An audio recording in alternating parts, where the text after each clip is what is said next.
Okay, we'll go ahead and get this special meeting of the Board of Finance called to order. Today is the 20th of March.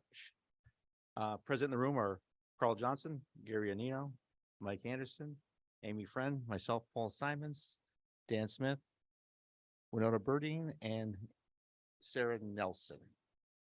We'll start with the first agenda item, which I believe was public comments, right? Public comments, if there are any. Please go right ahead, step up to the podium, turn on the mic. Brett will show you how. All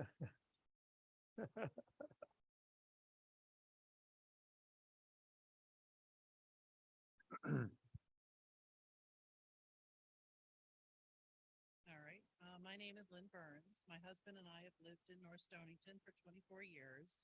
Our son graduated from Wheeler. I'm sorry, I'm not sure if the mics, maybe stand a little closer perhaps. Maybe get closer. Oh, thank There you. we go. Okay. Oops. I'll just bend down a little. Okay, where was I? My husband and I have lived in North Stonington for 24 years. Our son graduated from Wheeler High School in 2017 and is now a high school teacher. Our family supports the Board of Education budget and understands the importance of giving our students a quality education. We don't want families and teachers leaving North Stonington because of lack of support and resources within our school system. Thank you very much. Sorry for the technical issues there. I'm hoping for a 0% tax increase this year. I would hope the Board of Finance would limit the increases in the budgets to the amount of revenue increases due to the grand list. Thank you. Okay, thank you for that. Any other comments in the room or online? Another one in the room, please.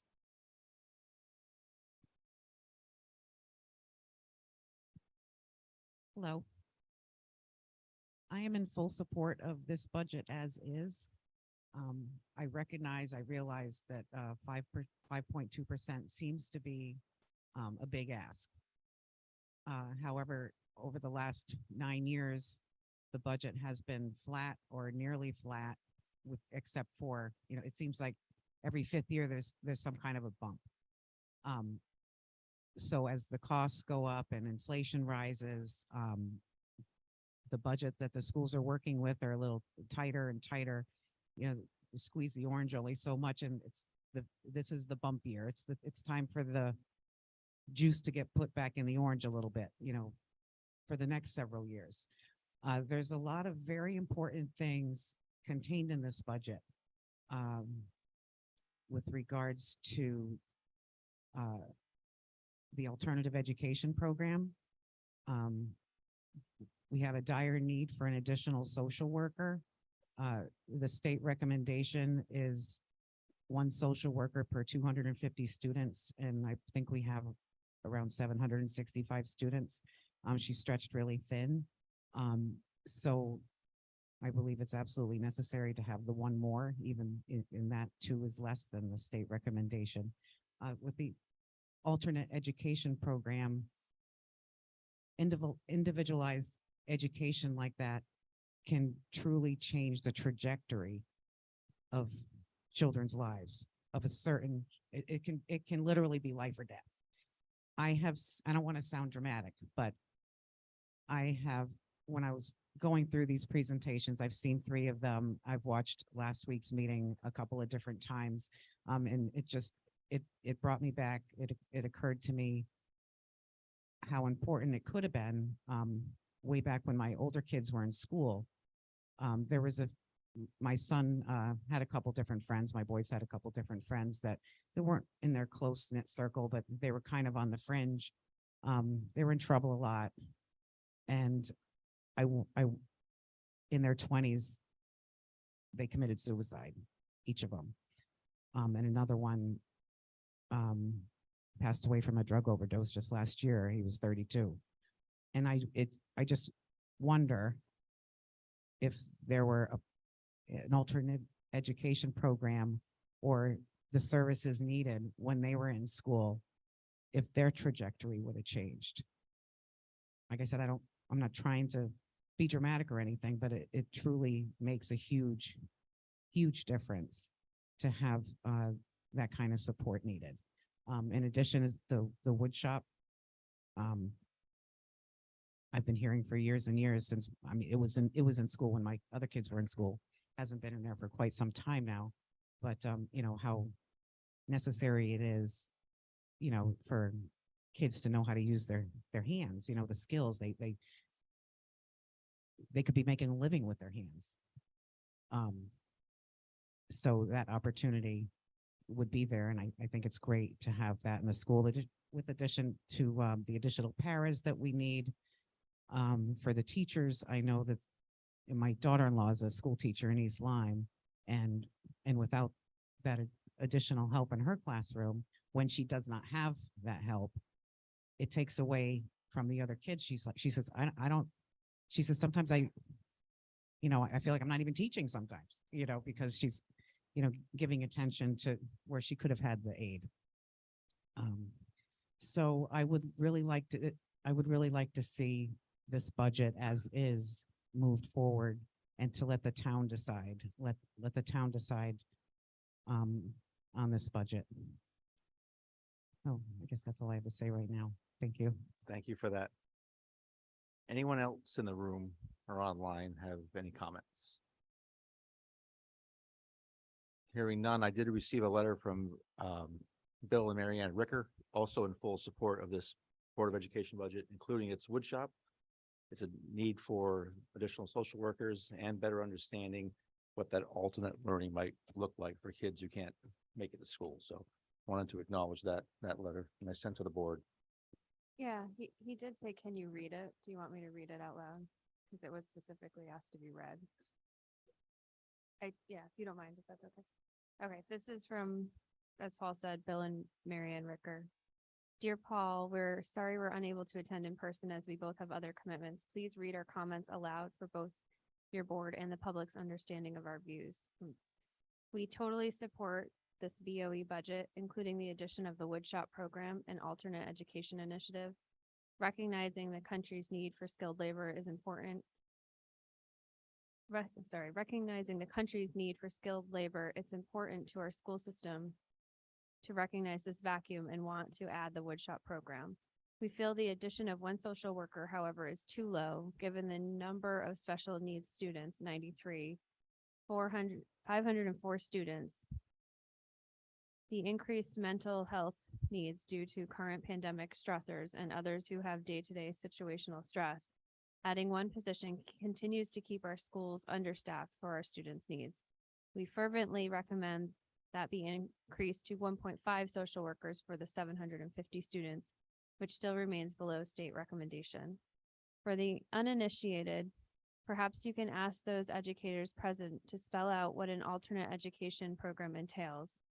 My past understanding is a means of providing an education for students who otherwise may be expelled or unable to handle normal classroom environment, due more to emotional dysfunction rather than physical needs. A program that we might add is considerably less expensive than providing 20 hours a week of in-home tutoring to each individual required by law for these students. Thank you, Sarah. Any other comments? So I know it's a special meeting, Christine, but Christine Wagner is asked to provide some clarifying comments as part of the Board of Education. Yep, that falls under agenda item 3. She's good to go. Great. Thank you. Thank you. I just had a couple of answers to some of the questions that came up at the last meeting that I give some clarification. Troy is not with us tonight. However, Bill is here. And he has his computer as well. So if you have any other questions, he'll be able to assist us. I appreciate all the public comment, and I hope you do take some of that to heart, as it's really important that everybody has the opportunity to weigh in. I wanted to clarify the proposed additional positions add up to $173,038, which is actually 1.19% of the budget. I did have this emailed to you guys as well.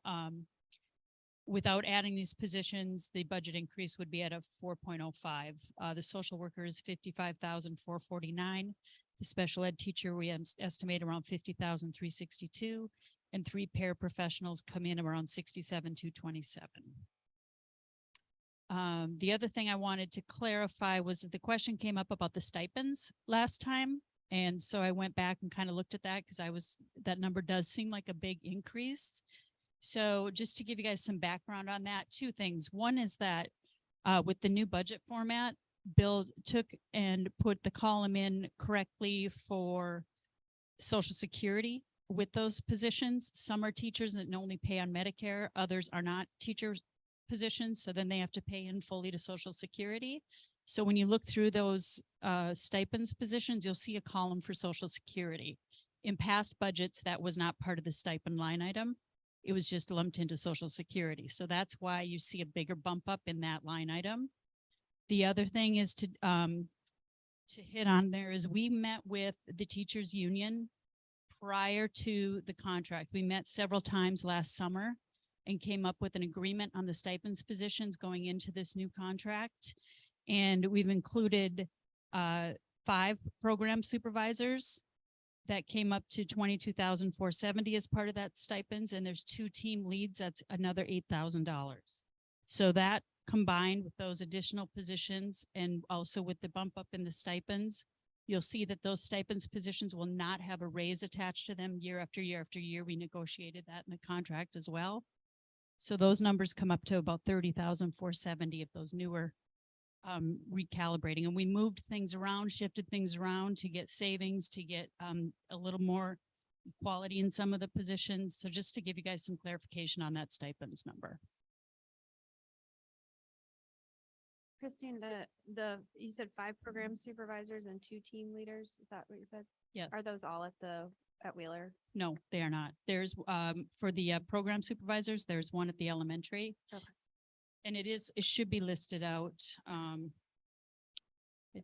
There's 1 per subject line at the middle school, high school, and then there's 1 at the elementary. What is it? Just out of curiosity. If you don't know, that's okay. I don't off the top of my head, but I'll have it for you quickly here. So it's, for the middle school and high schools, it's 1 for math, 1 for English, 1 for social studies, 1 for science, and 1 for unified arts. And then the elementary has 1 for, there's actually more than that at the elementary. There's 1 program supervisor for math. There's an ELS program supervisor, and there's another 1 for the middle and high school.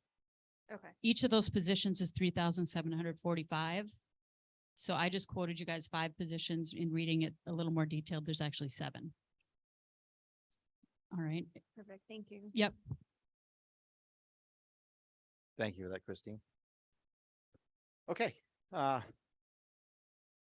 know our last meeting, we talked about additional revenues equaling some 600,000. There's been some adjustment to that. Maybe that's a good place for us to start. Christine D, I'm sorry. I don't have those numbers in front of me. Okay, so the adjusted increased revenue is $512,622. That represents a reduction in the property tax. I'll have to do the math on that from previous budget. It's a reduction in that line. And then there's an increase in a 5.15 property rent because we did sign the lease with the North Stonies and Early Learners. So we were able to incorporate the year's worth of rent from them.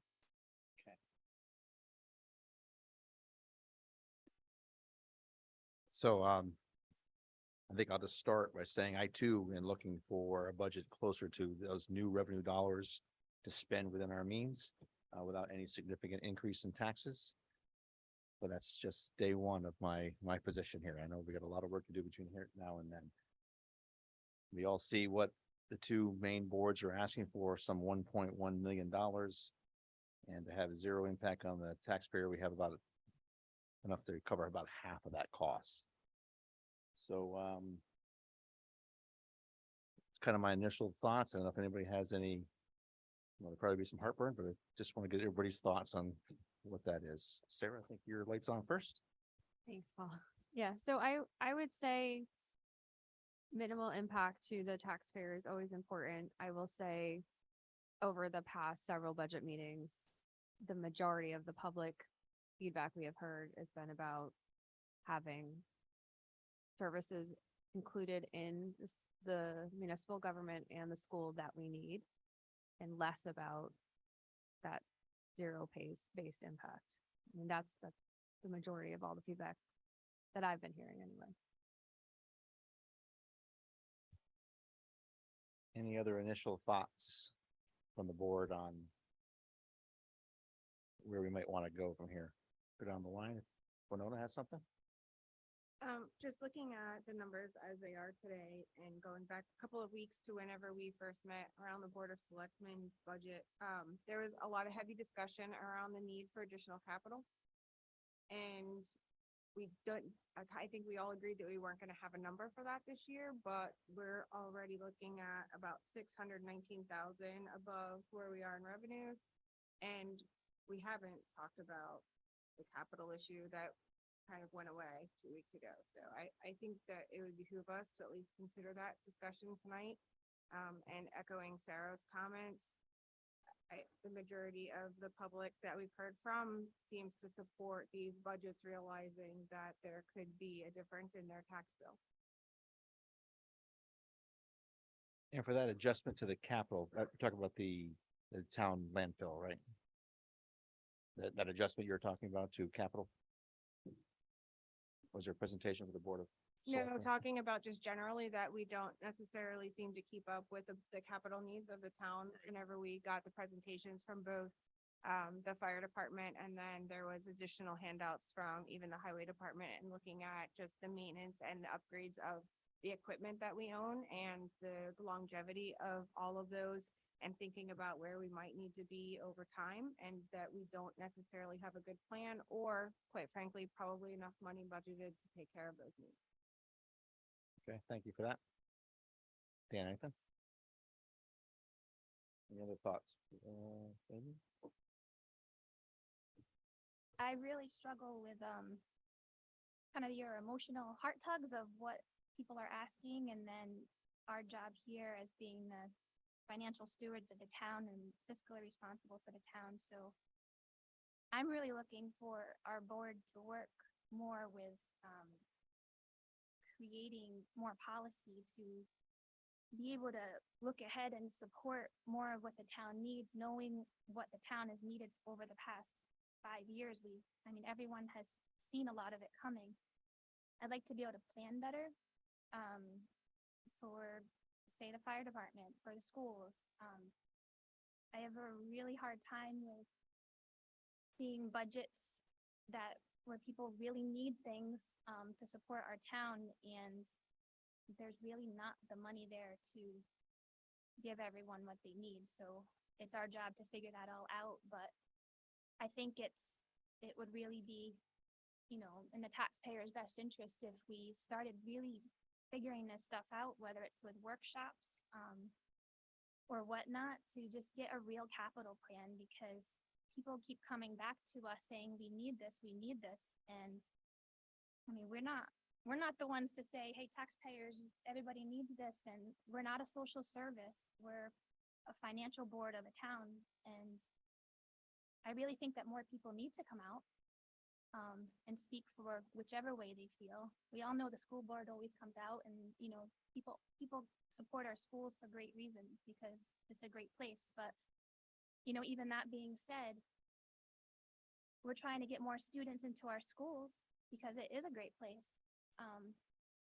But we're struggling with the supports with the students that we have already. So I wonder with the whole the social worker, we need another social worker, but I really think it's important to consider a school resource officer. A lot of the issues that the schools are dealing with are behavioral issues. So having a school resource officer is going to take a lot of that burden off of the social workers and the teachers. Yeah, I don't have a feeling either way. These are my thoughts. I don't want to see our town committing to a budget that is going to put our taxpayers overburdened, because everybody's been listening to what's going on. I don't think it's a great year to say we're going to increase our budget without knowing what's planned for next year or down the line, because we don't have that plan. Thank you, Amy. Mike, go right ahead. I'm just gonna echo Winona and some of what Amy just said about, there was a lot of discussion about our capital needs and planning for the future more appropriately. I really liked Gary's idea and the information he brought from other towns where, they're committing as a policy, more than 15% of their operating budget to, whether you need it that year or not, you have it. So each year you're gonna, if you're not using it now, that excess is being put into accounts, building for the next big thing that needs to be built or purchased. So moving forward, I don't know if there's things in this capital budget that are gonna change. I think we need some information from perhaps the selectmen on how that presentation changed, whether or not anything should be added or removed. And as far as the rest of the selectmen budget, I think, these are small dollars and we're talking about this capital things are, again, the big elephant in the room that we have to stop kicking down the road. On the education budget,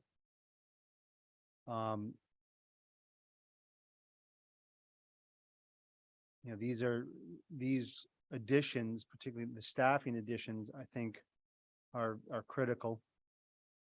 I've just been hearing over and over and over again for the last couple of years how the pandemic has affected the kids and what's needed to help us get through this period. We're just in a different time of, this is a different era, unfortunately. I'm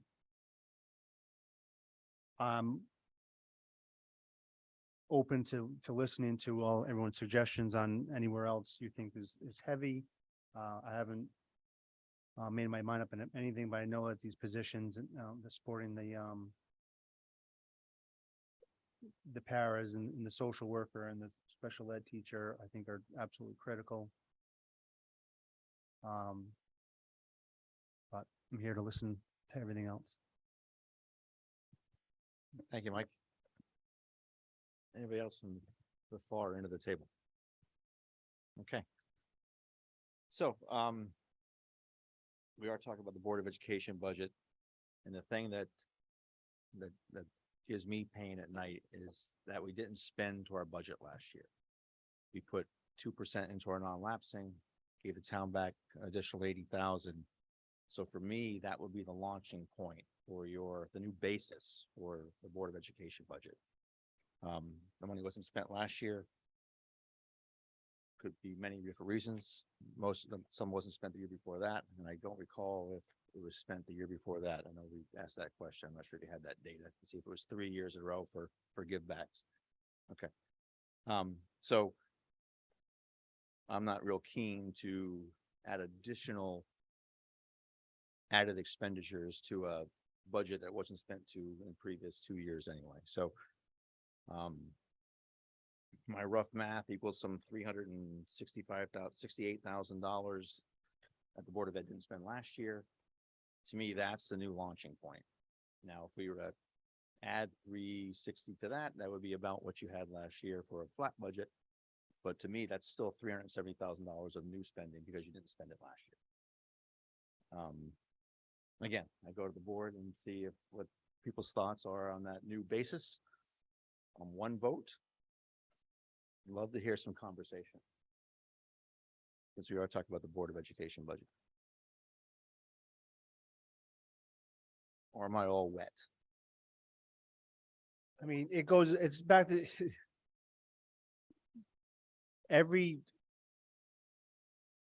budget cycle has this big issue, right? And every board has this big issue. Do I spend every dollar do I have? Because someone's gonna say, you didn't spend it, therefore you don't need it. Versus, hey, let's be pretty smart about how we're gonna spend things.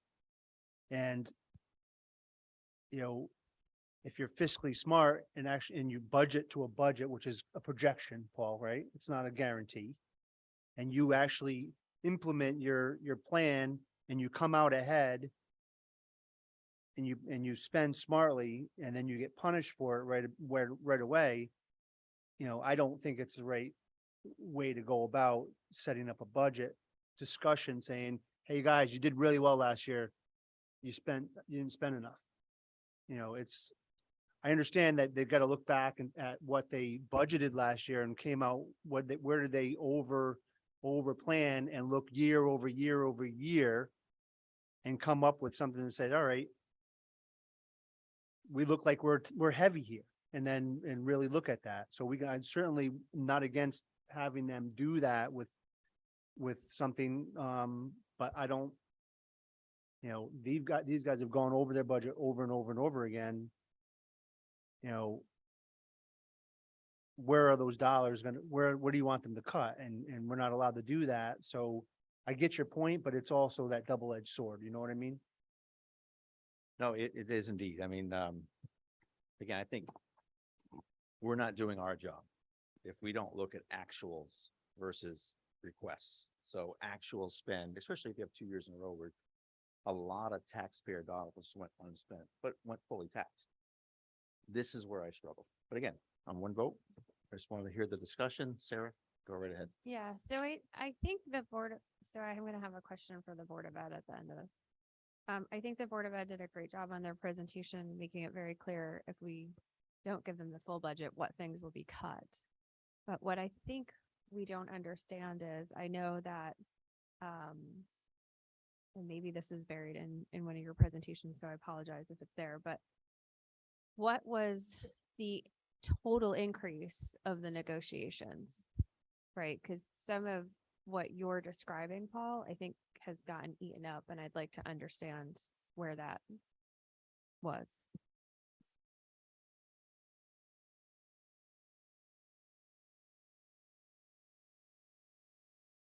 And I'm specifically the increase from last year versus this year. Okay, so just a couple of things. One is if you're following our month to month where we are this year and seeing where we're trending for this year, I think that's a really important number to watch. Because while there was a give back at the end of last year, where are we now? That's what we're looking at. And we are not trending to have that kind of a year end right now at all. We're into March. So those numbers are very, very solid. So I think when you're looking at the numbers, those are the numbers you should be looking at, is where are we this year? Because we're asking for an increase over this year's budget. We're not talking about the COVID years. We're just, it's totally different. And I can say it 100,000 times, but it's different.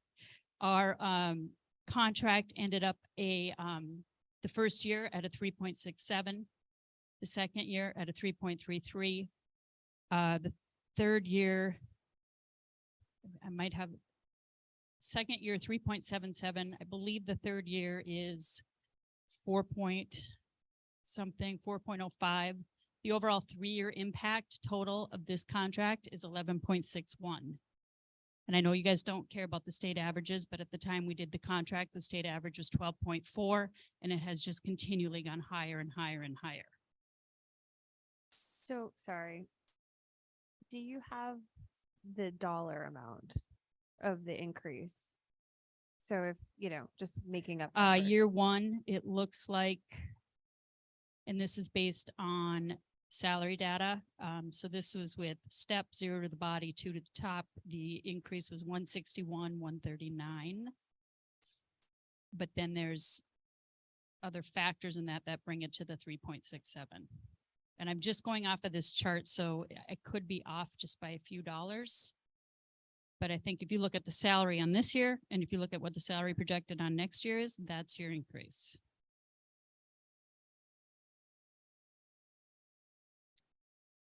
Bill, feel free. You've got better numbers than I have. I just have All right, so papers. the contractual increase for this year is 161,139. Yeah, and there's a little bit more to that because this is overall, it's a 3.67, so I would say have to do.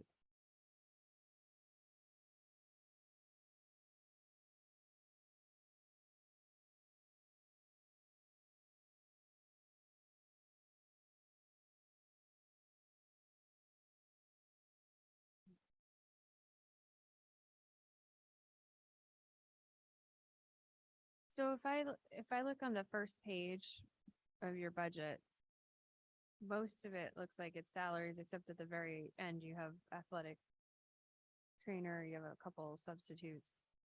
It looks like your total increase is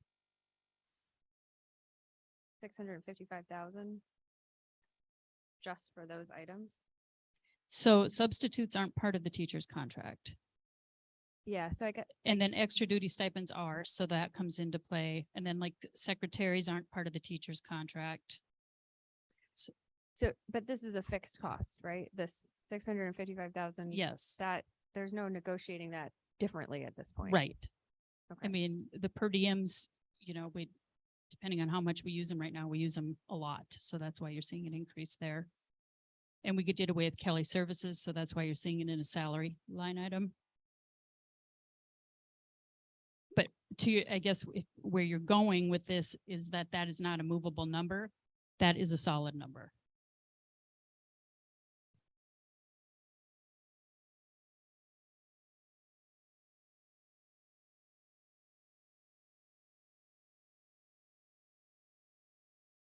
Yeah, I have some notes on some offsets, like the Kelly Services. There's a credit of 25,000 somewhere else, but that doesn't really move that number much. So I know there's some puts and takes maybe from other parts of the budget, but I mean, is it fair to say that's the majority of your $700,000? What is it, $760,000 increase is Yeah, coming and from there? like the number I gave right when I started here at the 4 point, put my note now. That email that I sent you guys with the 4.0 is just looking at everything we have and leaving it exactly as it is. It's a 4 point. Now I don't have the email in front of me, but I know, I remember seeing that if it's less those additional. yeah, I read it right before Yeah. now I don't know what I did with it. It's like 4.05, basically.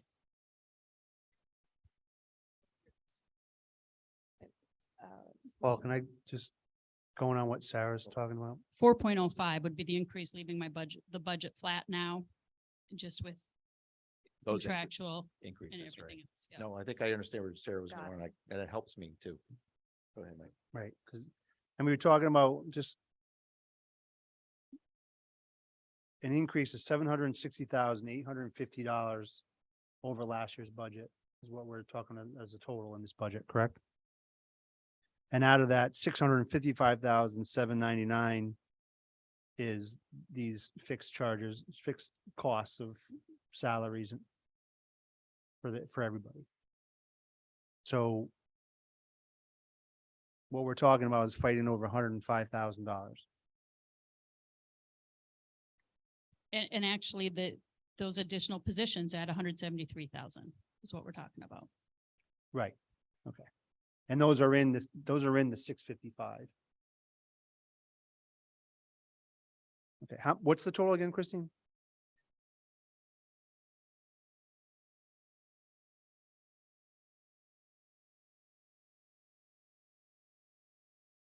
Now that I can see your email, Christine, it's very clear. No enough technical problems on my part, which is sad because I do this for a living.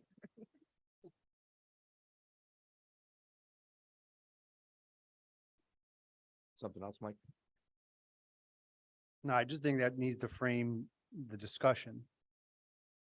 Yes, there was give backs last year, but if it was on the 105 section. I mean, there was, unless, whatever was there they saved more than, I'm sure there was only a small percentage of the budget outside of the contractual arrangements. As you know, is that other little section, the whatever's non-contractual. And if they gave back that amount, I mean, just seems like there was a lot of saving done and a lot of work done to put that much, to have that much money at the end of the day. But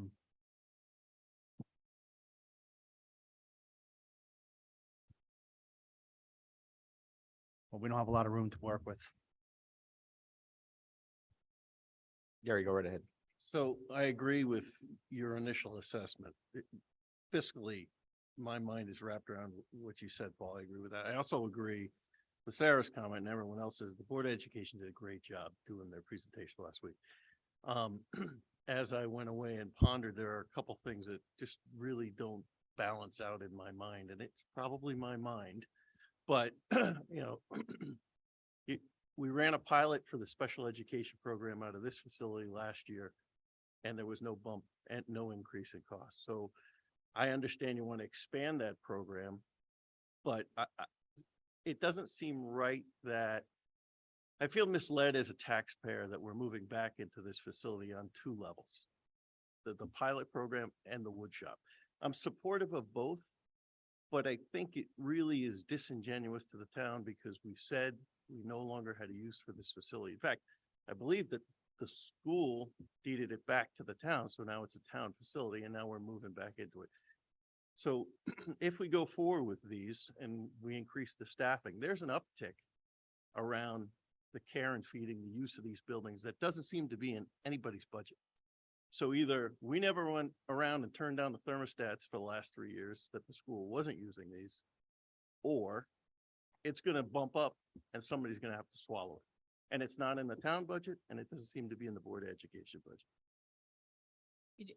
Would you like me to respond a little bit? Sure. Okay, so the alternative education program, we have not been piloting. We are just starting that. There is some activity starting to go on, but if we're going to continue with it, we need the support staff or we can't continue it. The long-term view with that, and we don't show it here because it is so new, the long-term view is the more you can keep a child in-house, the less expensive it is to send them out of house, which is what we're doing with a lot of our students right now. We do pay rent to the town for the spaces that we use. And we are only occupying, other than going back to the wood shop, we are only occupying the spaces that we've agreed to. And Bob can clarify if I'm correct on that. We don't use this space other than for our meetings, just like you guys do. So it's across the hall. If you look at the blueprint that's been shared, those spaces that we are paying rent for is what we're continuing to use. We've consolidated some of our storage, some of those things so that we can open up some of those spaces. This goes back to the building project, I guess, the concern about the building was really that old wing that got taken off. That's the one that was proven to be unsafe. The kids that are over here are not necessarily over here every day, all day, full days of school.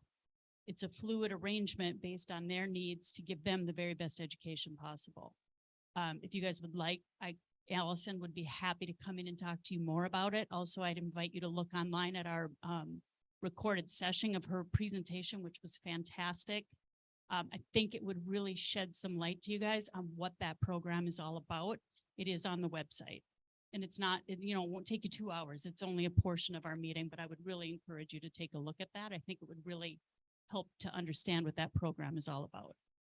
So I have read a little bit about it, and having a child with special needs, I hear you. And it is truly an opportunity to save kids from a bad path, like Lisa said earlier, potentially. What troubles me is we went into that project across the road saying, this is all we're gonna need. And we seem to, and I remember when Bob first came into office, I said, we really got to do something with that school because we're going to move right back into it. You know what's going to happen. And Bob and I joked about it. I lost and we're moving right back in. So I don't, why does it have to be in here? The wood Why shop, is it like, bad if it's here? If we have a facility that's sitting empty and all of a sudden we've found an opportunity to do better with it, why is that a bad thing, Gary? you never move into an asset you don't need, because year over year, it costs you more than you could ever possibly gain. I manage space. It's what I do for a living. And just because space is available doesn't mean you should stay into it, because the care and feeding, the O&M, suddenly it becomes something that if something happens to, you have to replace it because you've had it for all these years. And it's very hard. It's really hard to get small. So if you get the opportunity to get small and stay small, fiscally, that's always the right answer. So would the directive that you're giving, just from your perspective, being when the Board of Ed convenes again, that the alternative education program is maybe something the Board of your perspective is that we're not interested in at this point? No, I didn't say that I'm not interested. I'm saying, why are we not fitting it into the new facility that the town funded to create? There's no room. That's what I needed to hear. Thanks. Go ahead, Mike. Just having been on the building committee, and on the ad hoc committee before that, there's nothing wrong with this central part of this building. It's new. There was nothing other than some window issues perhaps. But I get your point, Gary. But they're already using it. The central office is using it. We're using this. It's part of the same envelope. If the roof goes here, because we're using this, they're gonna have to do the whole roof over those other classrooms. So I don't see a problem using those other facilities if they're available and particularly in this central area. And again, we talked about this last week. We built those buildings over there as big as we could do it, staying in with the space, within the population that we could. And unfortunately, and we within the budget that we could. And we got that building for a very, very low cost per square foot. But, obviously this is a new program that we don't have any room for, and why not use the facilities? But I get your point. Do we have to rename it again, Bob? Is it going to become part of the school system again?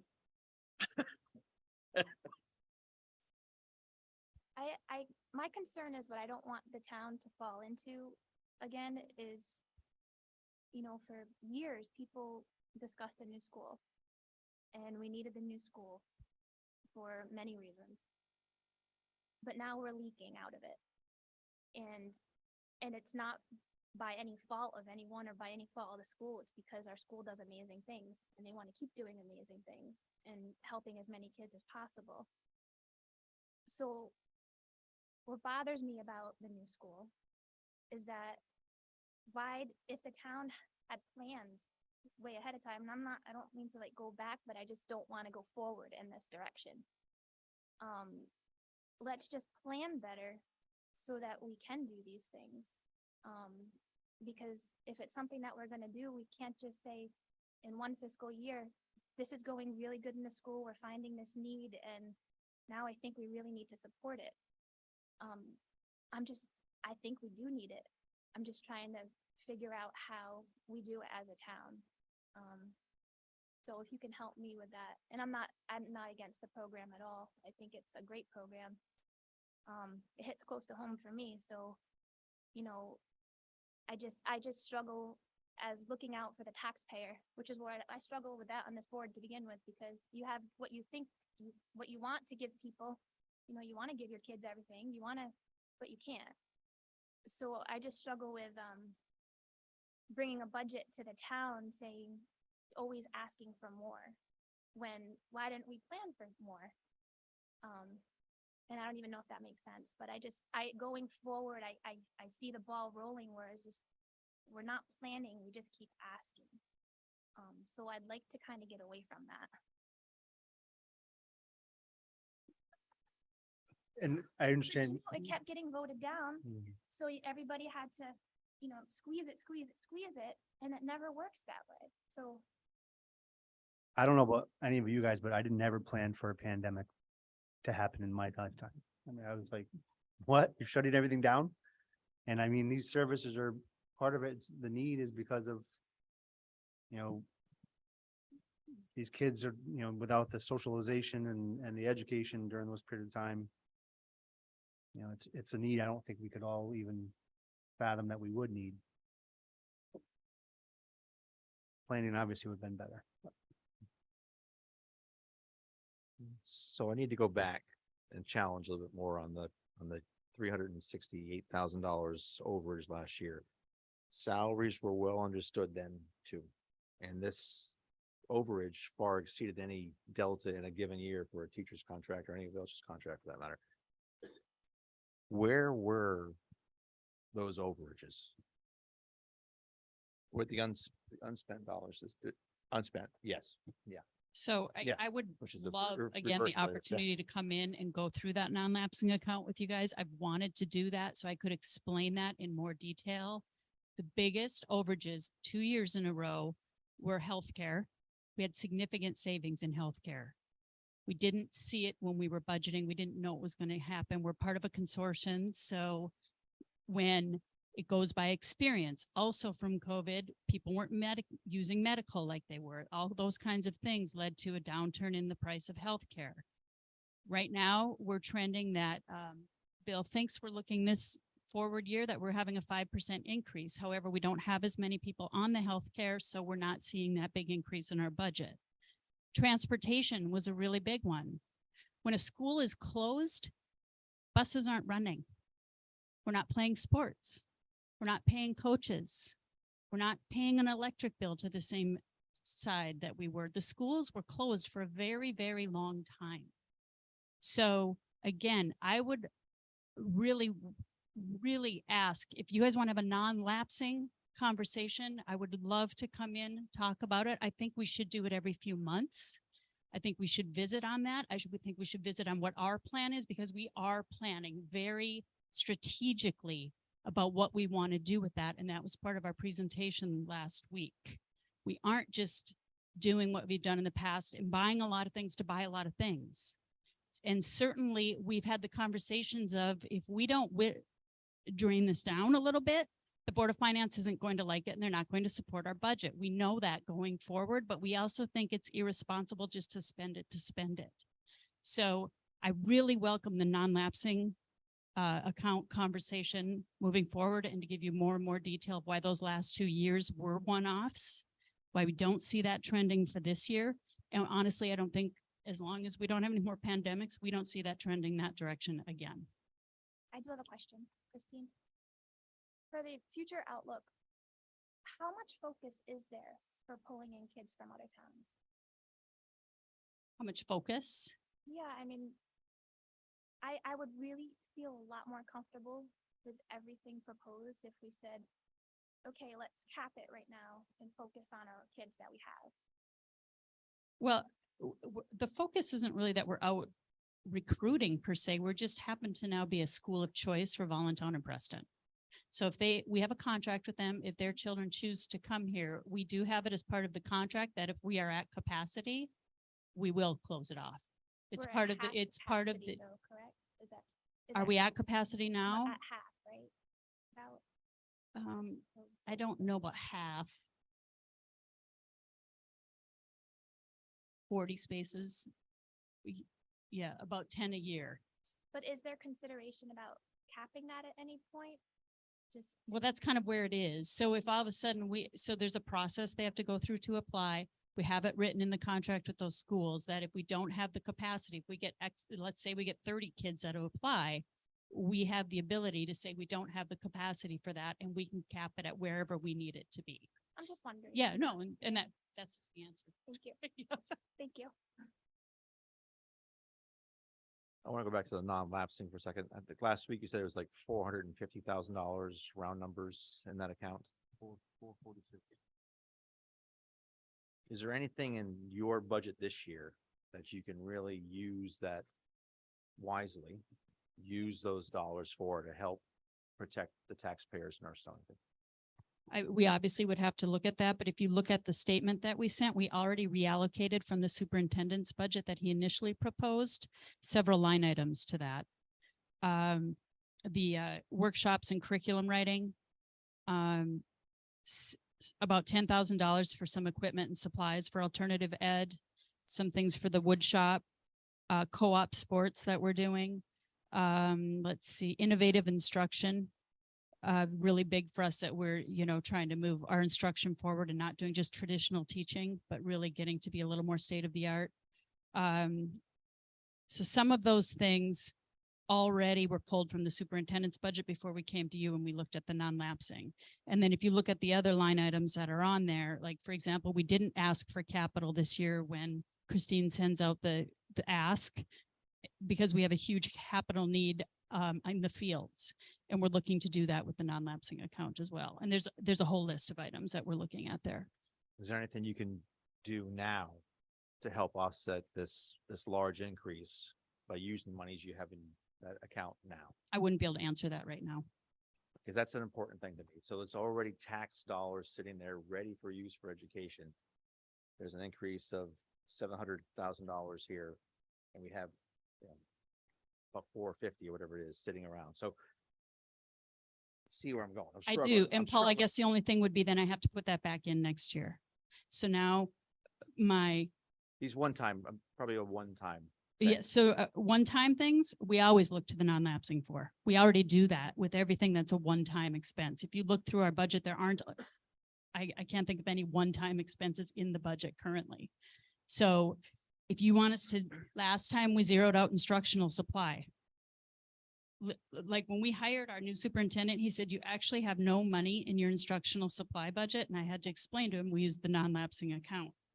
So it has to come back at some point. You have to have instructional supply.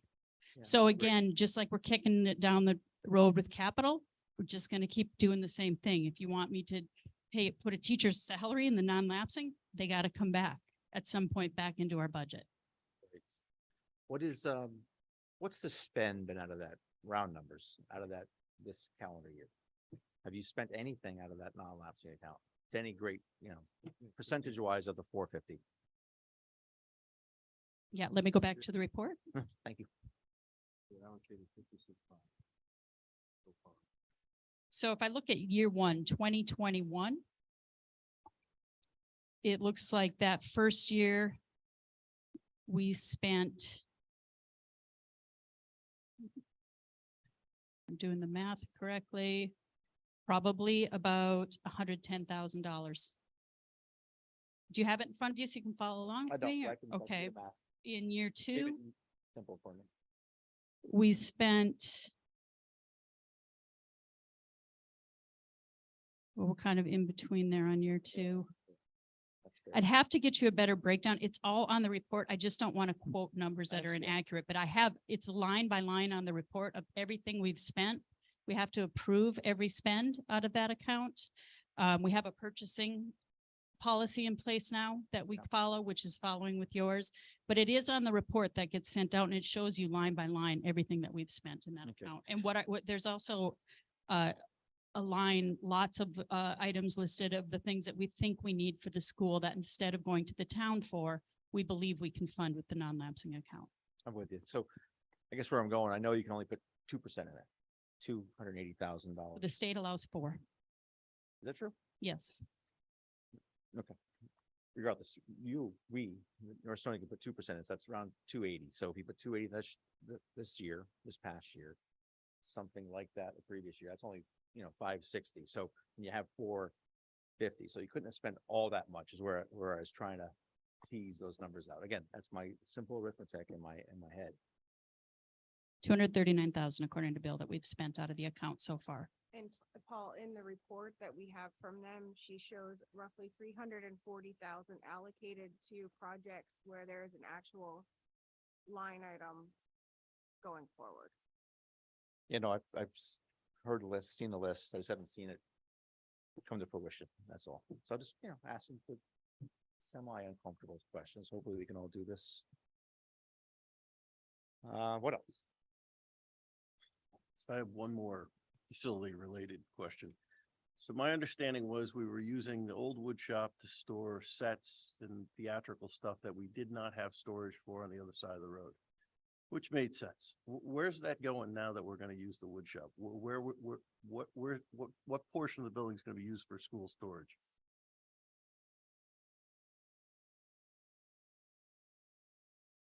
We did, yeah, we have a room down the hall that we use for that. We were making our sets So we don't store all of the sets because we don't reuse all of them, but we were making our sets on the stage Mhm.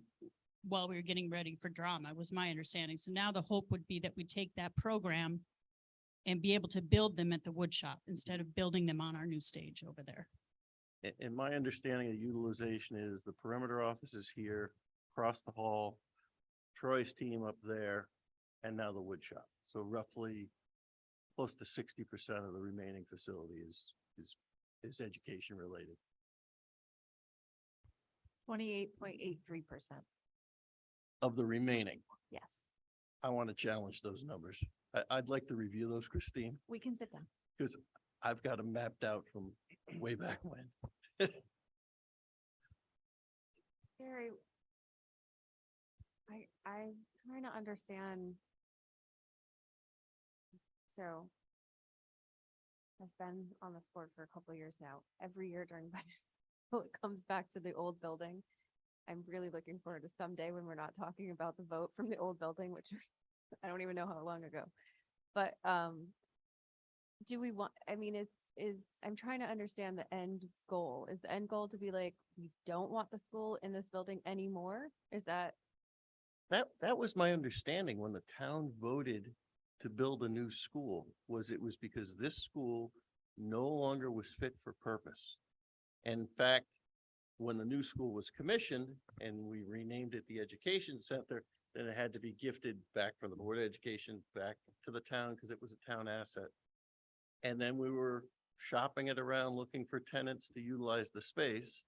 And now we seem to be migrating back in. And Yeah. that's troubling because we're occupying space, not necessarily because the need is justified, but because it's available and the town's paying for it anyway. That's a bad indicator. so I feel very held hostage by decisions that happened. I don't know how long ago, 7, 8 years ago. I guess my question is, those decisions aside, right now in this moment, are we saying there's good reason to not expand programs? I just want to understand like because, and it's not just you're echoing what other people are saying. I honestly don't understand. So I'm just curious. I'm just trying to understand. I feel a little exposed because the only reason why people are moving in or willing to use the space is not because we know it's safe. We only tested the part we took down. We don't know what's in here. So are we only opening ourselves up for another experience like we had with the old wing that we took down? You know, we have no reason to believe that it isn't healthy, but we never had it tested. So we built a new facility. We know 100% that that's clean, up to snuff, good to go. We have an opportunity to move some functions back into this building. Is it the right path to take? You're asking a question. I'm actually asking your opinion. What my opinion is? Yeah. I don't think we should move back into this building.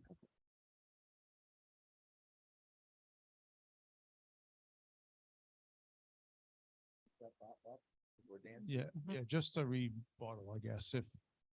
If the town believes that these programs are beneficial to the town, you said, yourself said you're not against the wood shop, you're not against the alternative learning. What's the alternative to not moving here? I know people that went to Charo High School. I did not. They told me when that was built, there's all sorts of trailers outside that were very expensive to use. We have the space and it's not as expensive for us to use this space we already own versus go out and get other space. So I guess the options would be get rid of all the programs that we think we want, because there's no room. We've been told there's no room in the building. Put an addition on that building, which would be very expensive. I think that would totally be unpalatable for the taxpayer. Or put in those mobile home trailers back there to have the classes in there. So if we have this building and it's available and we keep an eye on, yes, there's probably more space being used now than we originally thought. A lot of it's storage. Some of the classroom space that's being used is drama and sports and PTO and so on. But we could rent facilities to put all that stuff in, or they could build a garage on the other side of the road. But again, so why would want to do that additional cost when we have the space here? I don't think we're seeing a full true cost. I think if we start to leverage it more and more and the roof starts to, there's no air conditioning or what have you, a pipe breaks, or it needs a new boiler, or it needs whatever. Do we know all that, Bob? Have we ever really done a condition assessment of the building? And no, I know we did the roof over the superintendent's section. And then we put the solar panels on top. That was all part of the plan. But I don't believe we did anything to this roof. And I remember seeing reports saying it was marginal at best. And that might be something we have to do going down the road is, I think your board's saying, why don't we be more planful going down the road? So we're not getting these emergencies where we know ahead of time that, okay, in 3 years, this roof needs to be done and we do the assessments. But in the meantime, should we just kick everybody out of here while we're doing the assessments and then go rent other space? No, I'm just saying you need to go into this with your eyes open because there's triggered incremental capital associated with the decision to utilize it for these additional programs. And the town needs to be ready to swallow those. Because it's not just, oh, the building's there, we can move right back in, we're already paying for it. We're not paying for what this may need if it starts to be being fully leveraged as a long-term asset. And I agree, but it's here now and we're using it now. And we can plan for that down the road and be more diligent when we can have inspections done and so on, but it's here now. The programs are here. No one's saying that we don't need these programs, at least not, I haven't heard a lot of pushback on the program. So if it's here now, and I'm not saying just wait 3 years from now and have these same discussions again, we should be more planful and look at, hey, how long is it going to be before the roof on the 2-story wing has to be replaced? How long before this roof? But right now we are in a position that we're one of the only towns that has a meeting space like this where we can leave it set up and almost all our boards use it. Most towns don't use that. They use their schools. So we're ahead of the game there. We have a place to have alternative classroom space that we don't have across the street. If it's here, should we not use it?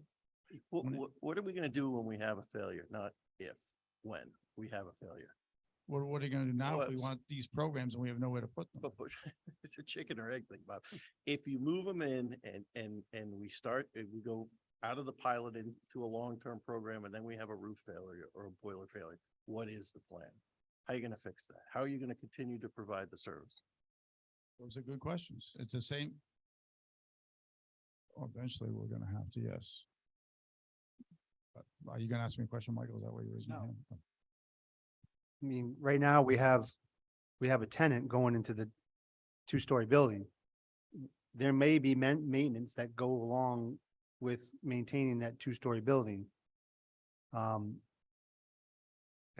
to your point, not if, but when there's going to be a problem, and that's why, we're getting revenue for that. It's like any other business. We have to plan for, that eventuality.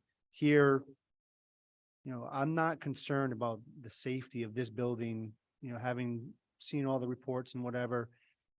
The whole project was to take down the middle school, which we then tried to find other tenants for to not have to do that, because if it wasn't for school children, you could use it.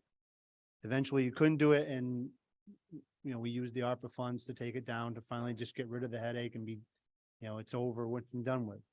This part is perfectly usable, and if we have, the partnership with the school, which we're already doing with the central office, why not use the space, knowing that, the increased wear and tear and what have you, may lead to capital improvements that need to happen earlier. And maybe the use of it is actually good for the building where, there's just better ventilation and sometimes things that are just left to sit just kind of fail and rot versus things that are used. But I think, to your point, we're going to have to make plans, and to all of our points about the capital improvements, being better about putting money aside for all that stuff. But if we have the space and it's available and it's good space, there's no reason not to use it.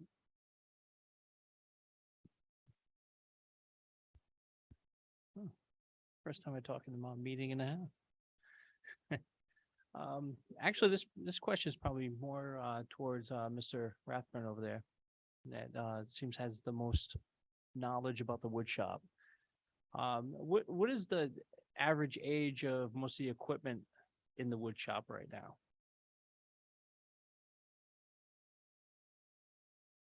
Like, I'm talking about table saw, bandsaw, planer. That's old. And this is where, hold on one second. And this is where I'm gonna go with this. Has anybody, insurance company or anybody, made sure that we can even have anybody operate that? Yes, the equipment's there. Yes, it is functional. Yes, it could be operated in any of our garages or sheds or whatever. Is it safe to be used for educational purposes? I do woodworking and I've priced out table saws and everything, and they're not cheap, especially the ones with all the safety bells and whistles on it. Brian's shaking his head, yep. Has anybody done that assessment and gotten a cost if we had to replace all that equipment? I guarantee it's gonna be over the $8,000 that is in that line item for that shop. So, Gary brought that up at the last meeting, and so I did talk to Troy about that as well. Mr. Bradnini, who's our tech teacher, runs those programs, has already been over there and gave also another presentation on what's there, what he feels he can use, felt very confident about it. And Bob was just saying, we believe OSHA's also looked at it, but I'll confirm that. But after Gary's comment at the last meeting, I talked to Troy again and said, make sure we go back through and be absolutely certain that what he's looked at is actually where we're at and that we do not need more equipment or you talked about the table saw, I believe, needing a safety, some other things. I am not a woodworker, so I apologize, but I heard you loud and clear on that, Gary. And so somebody has already done that, but I have asked for a second look at that as well. Okay. The second part of my talk right here is I completely agree with Gary on this one. When I moved to town and we went through multiple referendums of, the school and everything, this was basically, we weren't going to use this. We keep on going and then administrations change and everything. And then we're going to like, all right, we're going to consume this as a part of the town and we're going to rent it out.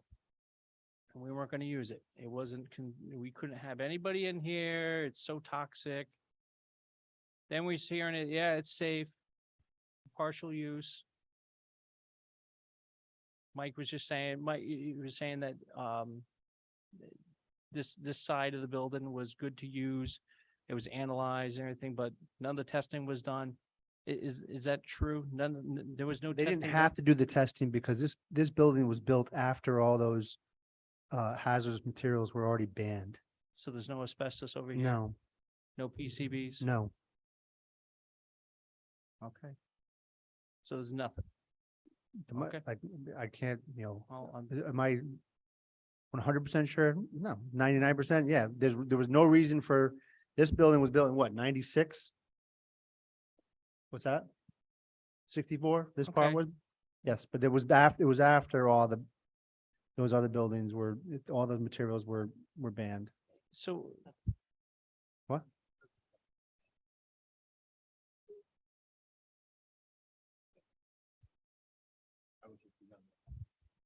So Which where I'm which one was built right here?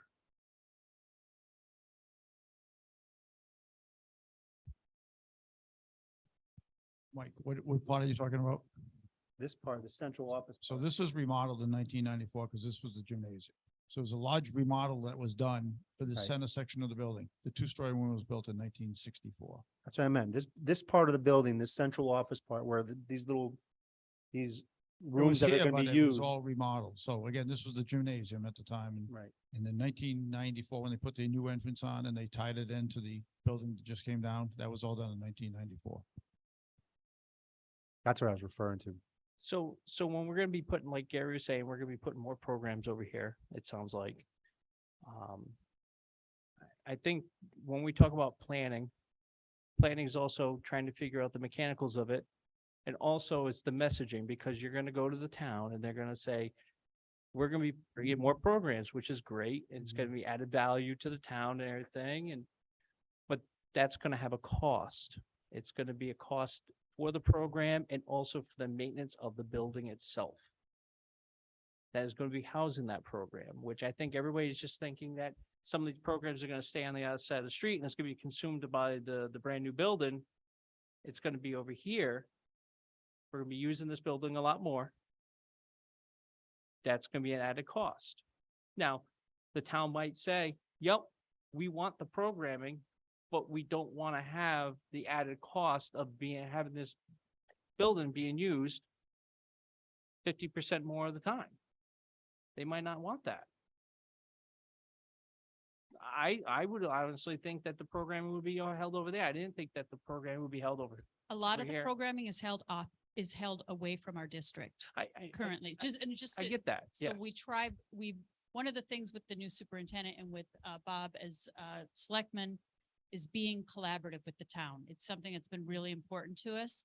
So this is something Allison came up with as we're sending kids out incredibly expensive. There might be another way. We don't see the savings immediately, but long-term, we feel we will. It isn't just an expense of a program, but the thought process is that we're going to keep dollars in district. But like Gary was saying, the price of your saving here, the end result might be with the wear and tear on the building might be overcome by events with how much you're gonna have to spend on the building itself. If you're bringing kids back to the district, which is great, and you're saving so much, the actual savings might be eaten up by the wear and tear on this facility. Right? And I think everybody in the town should be it should be brought out to that. Yes, it's great to bring the facilities, great to bring the programming in there, but you have to make sure that they understand that this is where we're going to house the facility, the children and everything for these programs. And this is going to be probably the added cost that we're going to have to put forth to bring up. Either you got to do a new roof sooner than later. You got to bring up the bathrooms sooner than later. There's going to be an added cost. There just is.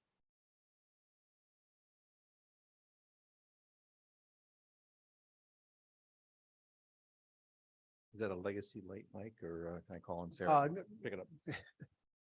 No, points well taken, Dan. I'm not, I'm going back to the wood shop comment. I mean, I think that if there was additional costs associated with that kind of equipment, that's a good use of the non-lapsing account. You're talking about some capital things that are necessary. Those are things that could be used. A brand new table saw with all the bells and whistles for safety, what they're probably going to end up using is probably going to be close to $7,500. It's not something you just go to Lowe's or Home Depot to go buy. Understood.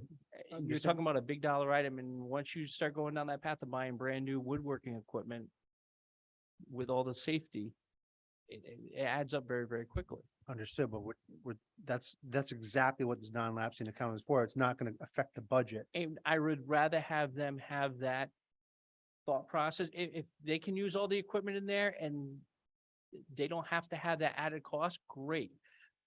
But they don't know that added possible cost. They've never actually gone out there and priced out, hey, if we have to go in there and replace every single piece of equipment in this shop, it could cost $80,000. Can you take an $80,000 hit to your RISA account based on the planning that you have?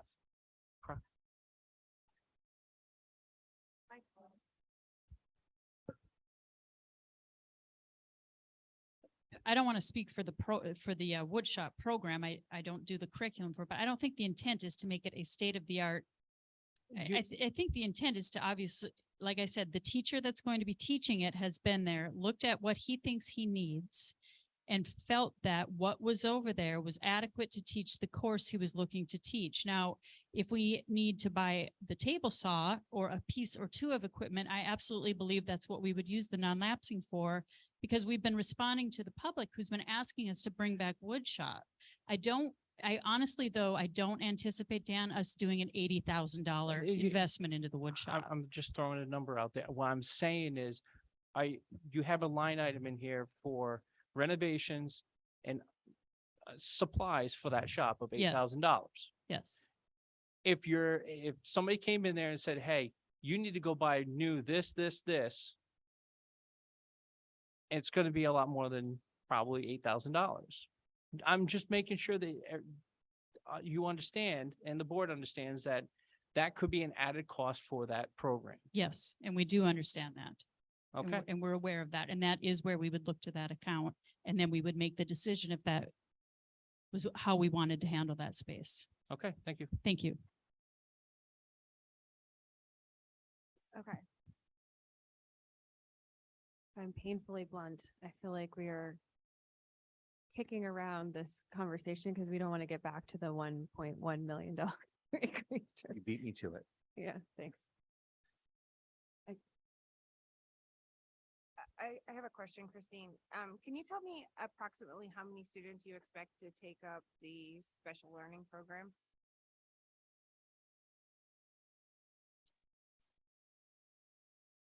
Ten, 20, 50?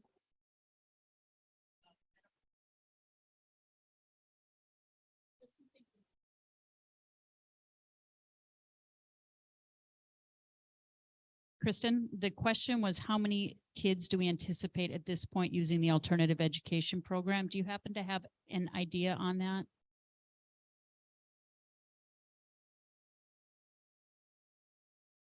Can you hear me? Yes, thank you. Okay. Yes. So alternative ed, I mean, you're talking under 10 kids and that's getting kids in and hopefully moving them back to their educational environment. So I don't ever see it right now. You know, we're working with 2 or 3 who spend part of their day over there because we can't sustain it all day. But I don't even see that number really exceeding 5, if I'm being honest. And can I just speak to the wood shop? We did a total assessment of the equipment. There is no need for new equipment to run the course that we are looking to run, outside of the fact that we have to move things out of there that were put there during the move, and things to that nature, and put a couple tables back. So my point in asking that question about the number of students utilizing that program is more to kind of recognize that we heard we couldn't house that program across the street and we're talking about maybe 10 kids. So when we think about future planning and to think that we don't have the space for a program that's new for 10 kids because we're already full, that's something we should all really think long and hard about. I think in defense of the Board of Education, part of the program is taking them out of the traditional learning environment, separating them from the entity. So I heard that, I understand that.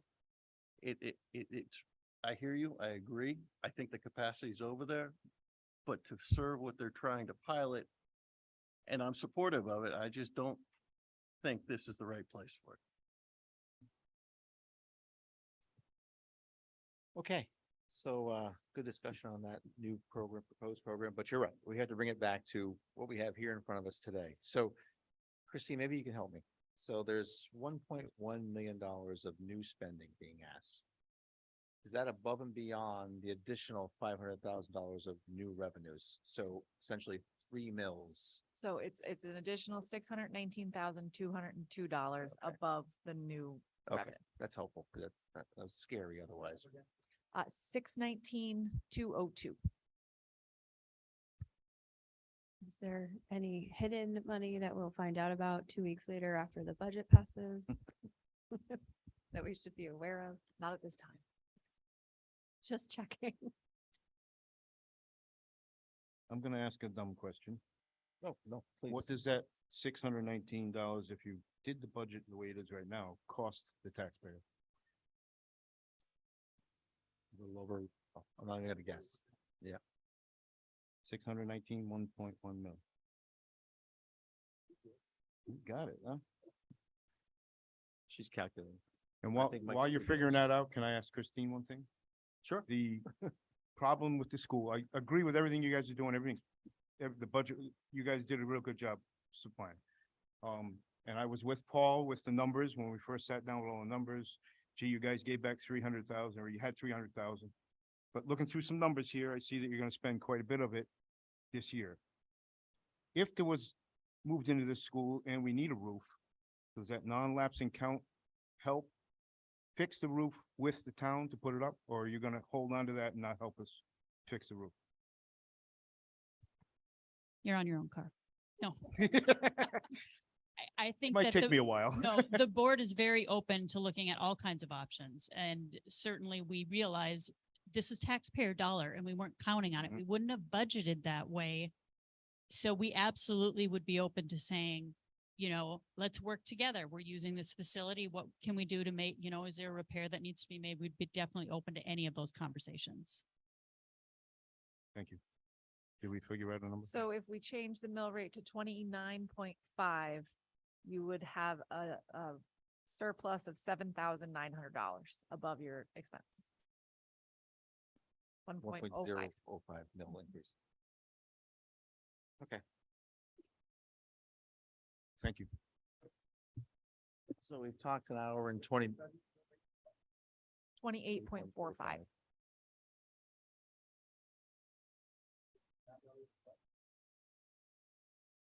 So 29.5 would give you $7,900 more than you've budgeted to spend.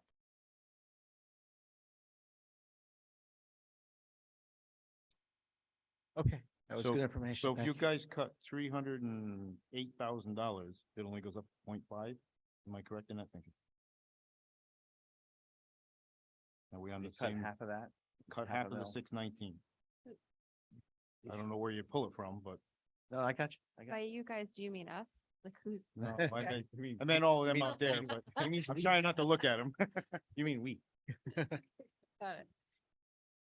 Cause I don't think we're gonna get out of here without doing a little bit to keep the capital. Unless they take all the capital away, which is what we've been doing for the past 4 or 5 years. I can't see it moving myself personally. Great segue. So I know we've talked an hour and 20 minutes about the Board of Education primarily. We're not gonna make a decision on that alone, so maybe we can kind of shift gears a little bit to the Board of Selectmen to see if we can kind of somehow bring all this together. So, there was, what I was referring to earlier, there was a presentation from the dump, right? And there's some proposed changes to, how we would handle waste. Is that change to any capital here in this budget as we see it tonight? Or is that still kind of So we're abstract? still waiting for some additional, so there's three things we can do. We can stay the course, which is what we're doing now, and we can buy the walking floor trailer and do some of the other things that we're going to do that we're already budgeted for. The new, foreman, assistant foreman, Alan Ladd, had visited some other, at my request, because we're doing stickers, he visited some other towns like Montville and Preston and found they were doing things differently with compactors. So we thought, well, why wouldn't we do that? There's two ways to go about doing it, is to go in full force right now, which we would have to add money to the budget to do that. Because we'd have to buy a truck, we take trucks off the road, walking floor trailers off the road, that money, we would deobligate what was already put in for the walking floor trailer and take the 53,000, it's 57,000 in the budget now and reallocate it towards the new truck. My feeling in meeting with them today is I don't have an appetite for going that way. My thought would be, let's get some numbers on what it would cost to work with Kinsella as someone who would do the trucking for us and do the compacting for us. What would that cost? And if we had to sign a 5-year contract, would we then take money out of the budget or stay flat, get rid of those, get revenue from the walking floor trailers and some of the other things we take off the road, like the excavator can come off. But we're not prepared to go there yet because I'm still waiting for some information, but and I gotta talk to our board, which I haven't spoken to yet since that presentation, but I think that night when we did speak, there was a little bit more of an appetite to go in with Casella and doing paying them to do that work for us rather than just diving in, buying all the equipment ourselves, even though we were gonna be taking some stuff off the road and selling some things to keep the price down, but it was still gonna be a hit to the capital. So no positive impact this year. If you did change, right, it would be a negative, it would be, It, cost us some bucks. if we went all in, it'd be a negative impact. Yeah. Meaning not a good impact, right? get it. Not dollar loss. If we could do something with, console with an agreement, it may be something flat or a slight decrease. Mhm. Or we can just keep doing it the way we're doing it now. But then I would not be able to take anything out of the budget that's associated with the transfer station. If you decide to cut the budget, I can't take it. Walk-in floor trailer is already in there. I wouldn't take any of that stuff out. All right, all right. So for the operating budget, Bob and the Board of Selectmen, increase of $250,000. That's probably not mostly salaries like the Board of Education or is it other initiatives, right? So, So one of the biggest things is the insurance and benefits. I think Christine can speak on that. I think that was over $70,000, so that increase was just there. We've had some salary changes. We know we went to full-time on the tax collector. And some of the people that have come in with needed family medical versus single person medical, so that's changed there. So that was a big part of it. We know there's also a big increase right now in there for the Will Library, which is pretty hefty. There's some other increases, some smaller ones that are maybe 10,000 or less. But the example I gave you the other day is if you say to me, Bob, can I borrow $20 from me? And I have dollar bills in this pocket and I have change nickels, dimes and quarters in this pocket. If I gotta reach and give you 2 20s out of this pocket versus go and give me a bunch of nickels and dimes out of this pocket. That's the way we have to treat the budget too. I could hit 15 line items and hurt 15 line items at $500, $700, $1,000, take some money out of some of the nonprofits. But it would take a long time to add up to the kind of number that one thing in the capital budget would take care of, correct? So, and that's why capital gets pushed down the road because it's might hurt us on one vehicle, but it doesn't hurt us across the board on the operating side.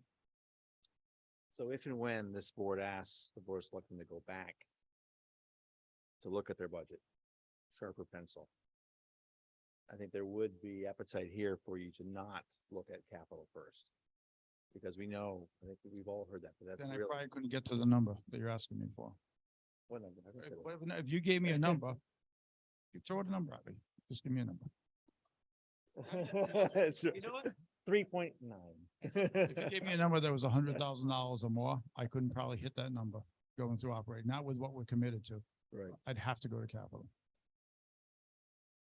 Again, I heard a lot of good arguments tonight, discussion tonight. I still don't have an appetite for increase in taxes. Knowing that it's 619,000 now, is that delta or closer to not increase in taxes, but it's still not gonna be an easy thing. It's over $1 million of new spending, right? So I think on the 22nd, which is 2 days from now, you're going to give us some Next week, direction. right? Well, No, it's 2 days from now. You're going to give us some direction on what you want the Board of Selectmen to do. right. That's what we're gonna have to address when we come at our meeting on the 28th and come back to you following that. I think you're right. I'm not sure, if we'll get anywhere here tonight, but unless Gary has something No, really earth shattering. I was just gonna, through the last year's presentations and this year's presentations, we hear people won't come to town if there's not a good school system, or if there's not a ladder truck, or if we don't have a lot of open space, or we don't have a lot of cultural programs. Taxes play a big part of that also. It's a balance. We can't just drive taxes up and continue to provide those attributes and not think it adversely impacts people's desire to move to town. Sorry, I'm off my soapbox. No, I think I agree with that. I also know that the last 2 years, we've had reductions in the mill rate. So one of those was a direct reaction to the, when we did the, Reevaluation. evaluation. And then last year was because we knew it was tight and we just figured a way to lower it. And we both the Board of Ed and the Board of Selectmen budgets took a hit last year. So we do that.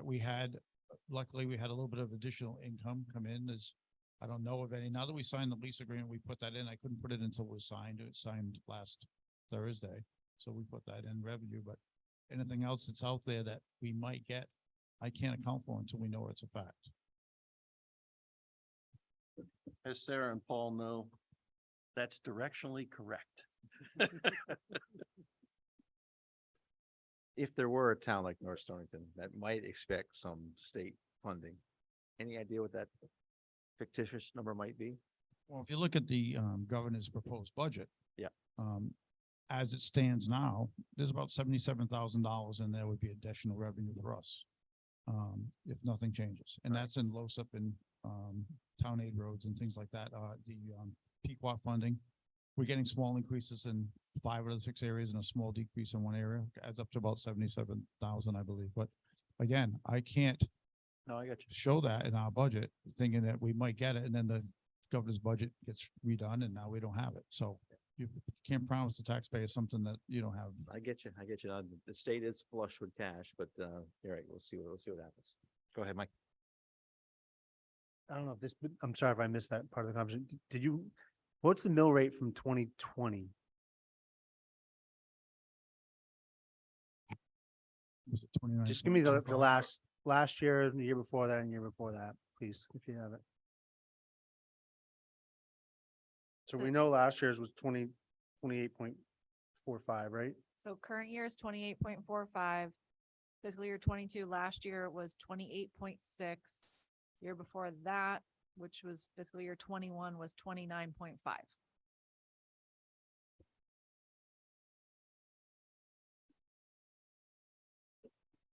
Go right ahead. So I fully hear what you're saying about not having an appetite for a tax increase. Nobody likes a tax increase. And so we'll go back and try to do some work, but I would ask that we want to see what the taxpayers' appetite is for a tax increase. We heard a lot of support for our budget, and I know we love budgets to pass on the first time. I understand that, but I would like the taxpayers to have an opportunity to weigh in before we make the decision for them. That will be the town hearing, right? That would be the budget vote, the Well, that's- referendum. There's a few steps in the process first, though, right? Yeah. Yeah, but we're elected to do a job, and I think we need to do that. We'll just. So, and Mike, fiscal year 20 was 29 even for the mill rate. And which year was the reevaluation? It was 29 and a half or something? It was the 29.5. Yeah, okay. But real impact to taxpayers' pocketbooks, even though we had those adjustments with the mill rate post reevaluation, some people still paid more. Right, but we also use money from the undesignated fund to balance the budget in right, 21 there. and 22. I forgot about those years. Those were awful years. Okay, thank you. You have something else, Mike? Just to comment on, because we're talking about the capital.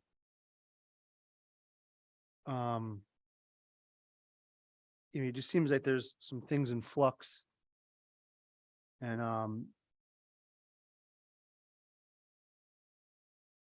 there's maybe things that maybe shouldn't be in there this year or, but overall, given our conversation, I don't necessarily want to change anything there to, numbers wise, to reduce capital in any way. I just think maybe if there's going to be some China changes, like reallocating these numbers, keeping the same numbers, but reallocating them differently to better reflect what they really want to do. I mean, obviously this is not like a blank line item that you say, all right, we're going to give you $323,000 and you go ahead and do whatever you want with it. It's got to, the town's going to want to see more stuff on there, but I think we were all in agreement that we don't want to see the can kicked down the road.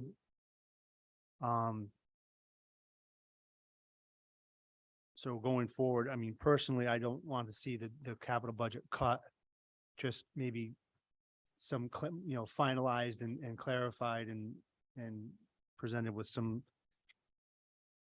you might want to move things from certain areas and put more in other areas or whatever. And but you know what I mean? Go ahead, Bob. Okay, to that point, part of our discussion was this. So if we took the 46,000 for the walking floor trail and deobligated that, we can't just move it. It's already been voted on. We could deobligate that, go to the Board of Finance, and goes back in the undesignated fund, but it's money that goes back. The 57,000 for the walking floor trail, if we didn't need that, rather than just take that out of the budget, we know that if we went to a plan where we were signed a 5-year deal with Consella to do our trucking for us and do our compacting for us. 5 years now, we'd like to be on our own, like Montville is, with these increases in trucking, they're not affecting because they do it all in-house. Preston's underwater right now because they rely on Consella to do it all, and he's doubling the price of everything. So if we want to go on our own eventually, we need to have our own truck, which is about $270,000. So to your point, take some of that money that we use take it out of the budget, but then put it back in, reallocate it, and maybe stop putting the money away like we were for one of the fire trucks at maybe 75,000 a year. So in 4 or 5 years, we can buy that truck and it's not costing the taxpayer any additional money.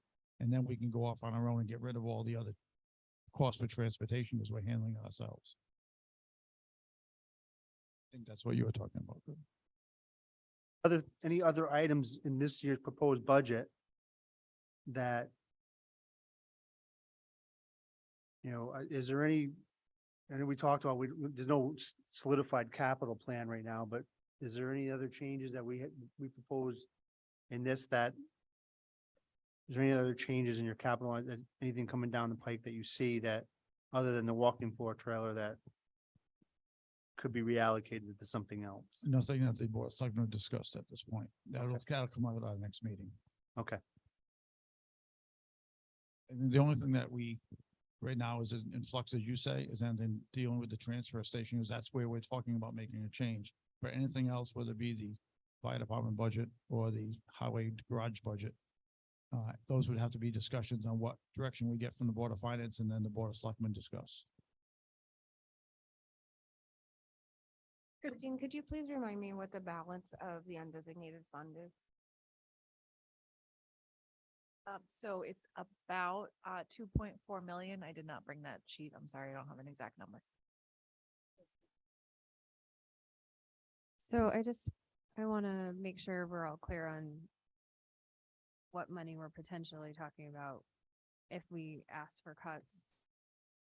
So I think from the Board of Ed, we have about $170,000, which is basic. I mean, they're saying these are the things we want to do, right? So these are the things that would get cut. Which is the wood shop, the alternative education program, and additional support for our students in the classroom, with the extra paras.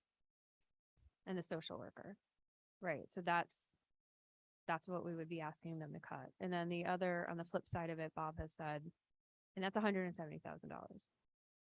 And then on the flip side of it, Bob has said, if you ask for more than 100,000, that's coming out of capital. So there it is. I mean, it's that black and white.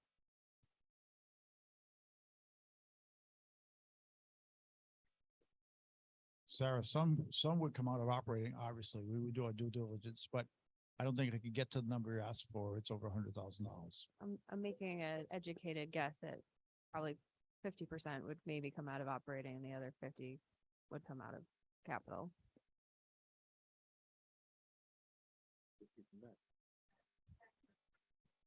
Use the mic. Use the mic. People at home. Troy's not here, so I just recall he said he would die on the hill for that social worker, and it wasn't just because he really thinks it's neat to have one. It is critical for us to have that social worker. So Paul, what's the process now? Do we make an ask or do we just quietly go away and come back with what we think? So right now, our plan was to have this as a discussion tonight on both these budgets. Yep. We still have a third piece we haven't heard yet, and Yep. that's the tax relief committee. And then next week to provide guidance. I think that was the way the schedule read, right? That's not the way the schedule read. Wednesday. we will provide guidance. Wednesday. That wasn't even on purpose. Oh, Wednesday, you're right. So, Yeah, go ahead. So, thank you. Yeah, Has it next ever been- meeting, have it- which has is it in 48 ever hours. Been asked before. so can we make it ask it? Christine's already ready to kill me, so. But we have roughly a $620,000 bust. It's gonna be closer to 650. All right, let's just call it 620 because I've already done the math. Tax relief committee. But we do a 60-30 split. what would it look like? Show us what it would look. I will go back to the board. We will look at our budget and see if there's any place reasonable we feel we can cut. I am not going to look at a percentage like that and because I don't think we have it. I can look at under every rock again and see what we can come up with and come back to you again with our very best option. But a 60-30 split, I think we did that last year over $50,000 or something. I don't know that that's the soundest way for us to go about it. We just need to look at it again, taking back all the information we've heard from you tonight, the concerns about having any students in this building, things like that, and see what we can do. And I don't know what that number looks like. So you don't leave us a lot of alternatives if we have to do it. So, I mean, if we just say, you need to reduce X, go figure it out, that wasn't well received. I'm trying to gauge the I guess I tolerance. don't have the answer right now, Yeah. Gary, because what I have in front of me is our very best budget. So we have to go back and do some more work, clearly, is what I'm hearing from the Are we board. allowed I'm to not make that hearing ask? that anybody's willing to move the mills. I don't think we have all the inputs yet. I feel, as my one vote, I'm gonna ask both boards to go back and do this, really sharpen the pencil. But again, we're gonna decide that as a board of six. Okay. 6 voting members. But I think they're getting the message now that a couple of us are gonna be looking for that, a couple of us may not. So just be prepared for each possibility. Winona or I was thinking more in line with Gary that even though we're gonna go discuss it and tell them what to do, that's 2-3 weeks down the road that we gotta do this. If they know right now that we're gonna be asking them of something, they can maybe come to us Wednesday night and say, look, we did this, we did that. Can you adjust it? They We don't, need to have a meeting. yeah, they don't have time to have a They don't have a meeting. meeting Yeah. before Wednesday. Okay. Yeah. I'm and we trying. are meeting this week. For another one. All right, but that was the thought, I think. No, I'm Gary with you, shoot, and and I- that's, that would, because otherwise it's another 3 or 4 weeks down the road and we're already into where we're voting. And we gotta send it to them, to the town. The town's gonna reject it or not reject it and. So I think the calendar has that taken into account. Our Wednesday meeting, we're to provide guidance, and so it's pretty mapped out. There's not a lot of room, but And we there's are no- meeting out there's no before room. you guys on Wednesday, so we will have some discussion. okay, but not really you won't have our guidance by then. We won't have your guidance and we won't honestly have time Yep. to do all the work that's Yep, being asked. But I think, Carl, that was the intent for the double meetings this week, because when we try to do it in one night, it was so exhausting and so late, so. No, We that had was- That was the idea, so we could throw some of this, like tonight, we're just discussing the Board of Ed, the other night we discussed the board. So they all got some good ideas, what we're thinking, so that when we go to finally give them a heads up, we're a little Right. bit more ahead than where we were last year. So what I expect is on Wednesday, once we hear from the tax relief committee, we're gonna have a new delta. That's gonna be 1.3 mil increase. I'm not for that, but we have to decide what we can tolerate. And then we're gonna do the arithmetic and say, this board, you can have this much money, this board, you can have this much money. Figure it out. Okay. Or something of that ilk. It's gonna be painful, but it's what it's gonna be. But again, it's only if the votes go that way. It could be go a totally different way, that this is happy, we got 4 votes and it goes. I'm not sure who was first. So I guess I just want to make a comment on the fundamentals of this process, which 6 months ago, when we started talking about budget season is coming, we said, we want you to bring us your best and final budget. We didn't say, bring us your round one loosey-goosey budget. But yet here we are, we got their budgets. I believe that the people that presented them to us presented them as their best and final, not beefed up to have us go back and say it's too high. And at some point, we have to trust in some level that what the Board of Selectmen and the Board of Ed are providing is a best and final and not a draft.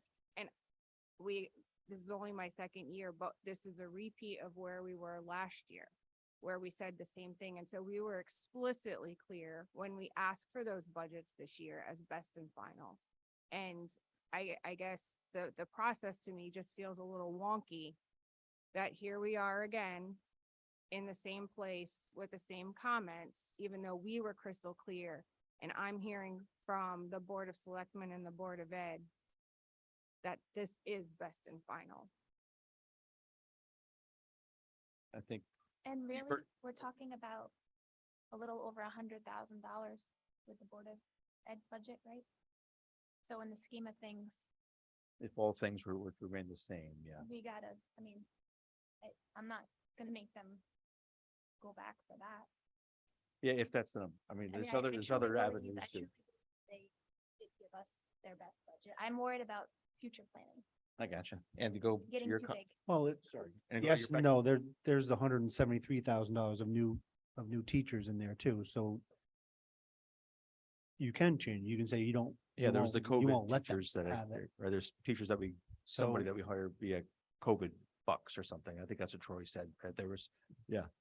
There was some ARPA funds that were used No, I- for, The 105 is anything above salaries, but there's also $173,000 in salaries for new program or the need for the social worker and a special ed teacher in Paris. But I do not think that there are any ARPA replacement fund teachers in this budget. I'm sorry, I thought Troy said that specifically, No, that there that was some starts hires. Next year.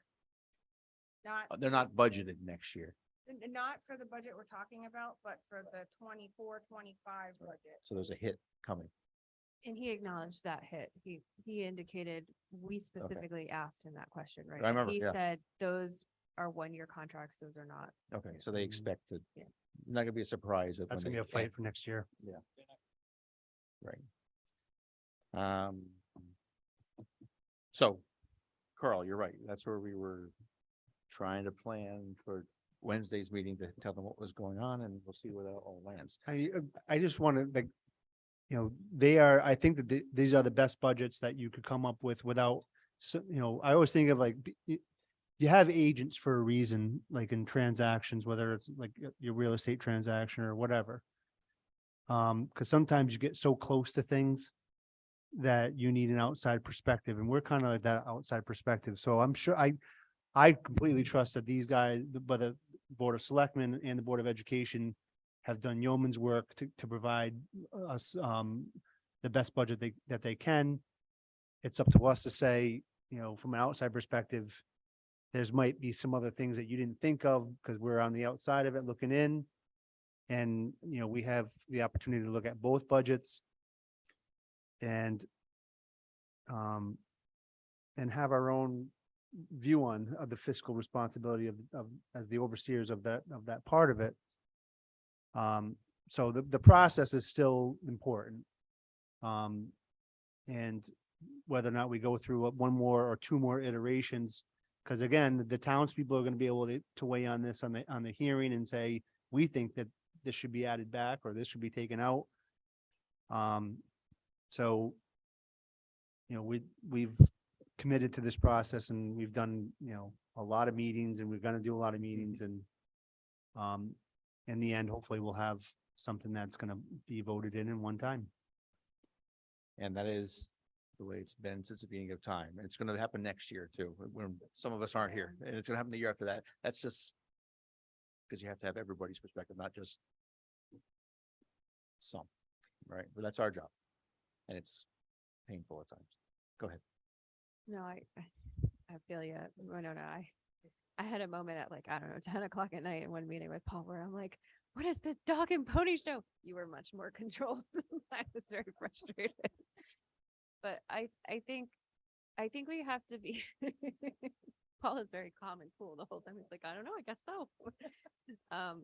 But I do think, I want to be careful about references to public hearing because the public hearing is presented by the presentation that goes forward at the public hearing is presented by the Board of Finance. And in past presentations, we don't normally say, oh, it could have been wood shop, but we cut it out, right? Like we don't talk about that. We just talk about the budget as it was approved and going forward. So I do think, we've heard a lot more this year, in my opinion.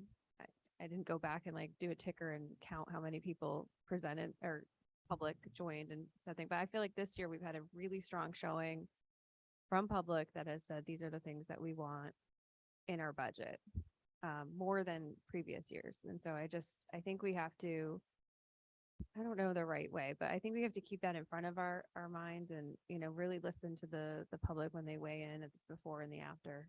I know in the past years when people have weighed in before and after that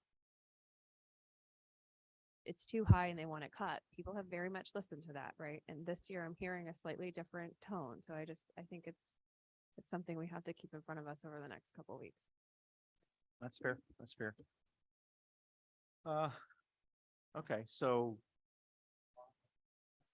Bob had a comment? Please, I was Bob. just gonna comment on actually what Winona said, but then what Sarah just said too. We gave you something different this year. We gave you revision 1, right? The very first budget we looked at. Because as you said, Sarah, no one knows what was in the early budgets. To take the revision 5 that you received this week and look at revision 1 and see the differences. You may find there's something you want to put back in that we took out. Right. But where before you didn't have that ability to say, oh, I didn't know that truck was there. I didn't know. But now you do have that. So look at the revision. You'll see the work that was done by can't say for Christine because I wasn't involved in their budget building. But as we know where we started and we know we're on 5, revision 5. So there's been right down we've had multiple meetings ourselves and but what we can change, what we could take out, what we could leave in.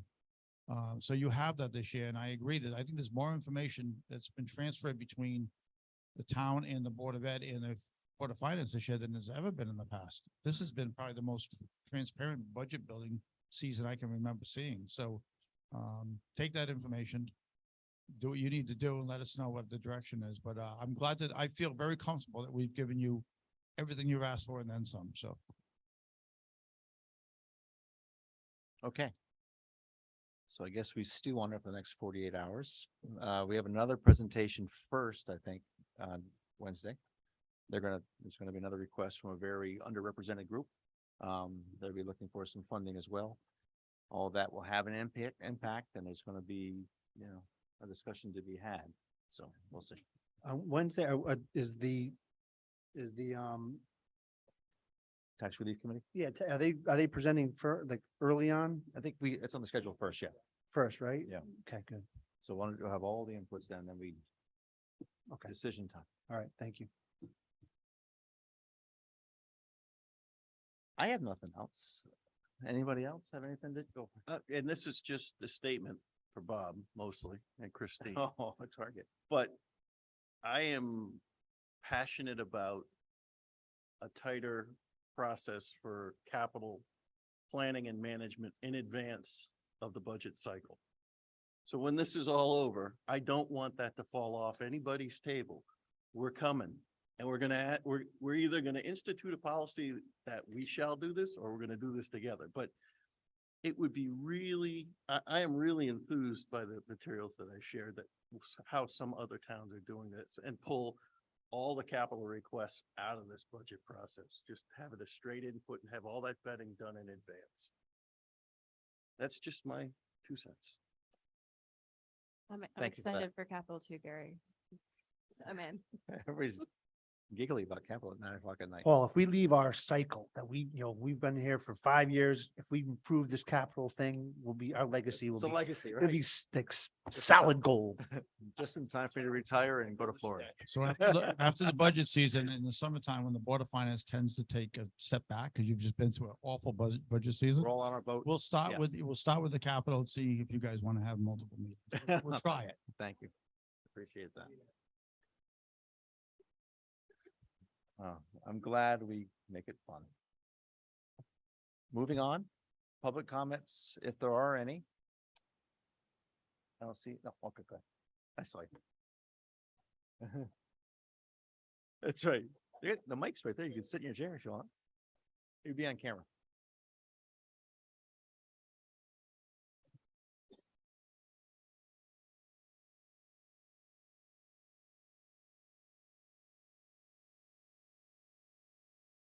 Oh, way over there. All right, well, anyways, you can hear me, right? Okay. I think there's a lot can be done with both budgets. The school budget, I'm not even gonna get into that too much. I think it's the wrong year to add any teachers. As far as I'm not sure what it is, a social one that they want. I understand, I guess the kids are, I don't know, stressed out because of the pandemic. I think that should be up to the parents. I mean, we all got stressed out during that thing, not seeing people and there's a way I think parents gotta take a little bit bigger role with the kids. I mean, when my kids got out of hand, I took care of it. I didn't have the teachers tell them certain things. I told the teachers, my kid gets out of hand, you come and tell me. That's parents' role. I shouldn't have to fund it out of my pocket. The other thing with I'm very simple man. I look at the cost of per student. Okay, so the cost per student, this is what it's gonna cost you to raise that kid, educate him. If we get tuition from another school, all right, just for ha-ha fun, let's say it costs $10,000. I know it's more than that. And let's say we get a tuition of $2,000. Well, who's paying the other 8,000? Me, out of my pocket. I'm a taxpayer. Now I'm a senior citizen taxpayer that, and I got a big raise this year. I'm into it. 8.7%. Yippee! But you know what? It's been years. We got 0 or 0.2. We have to live on that. So it's not only kids that are in this town. There's other people that live in this town. Out of the bunch of people in our town, we only have a certain number of taxpayers. Not everybody pays taxes. That's why I brought it up at the last meeting about the other towns having 18,000 people or 19,000 people. They got a heck of a lot more taxpayers than North Stonington. North Stonington, I believe they have about 3,500 out of about 5,000. And I think we as a town, I believe we got to stop thinking of, I know there's a lot of groups out there and we want to buy land, save land for the town, we want to save this. But sometimes you got to say, whoa, wait a minute. We got a fire department up there with people in it. And they're telling us that our trucks got to be replaced. Well, I think we got something like $80,000 in that land fund. $80,000, I got a piece of land and I'm not going to sell it for $80,000. That money is just sitting there. Why can't that go toward a truck or toward the dump? The nips. What are you drinking the nips, throwing the bottles out? We got money coming in for that. Let's put that toward the landfill since it has to do with refuge. There's different ways, and that goes along with Mike's relocating some of the money. Maybe not lower the budget, take some out of this over here, move it over here where we need it. I have to do that with my budget all the time. That's why I'm still driving my same old truck.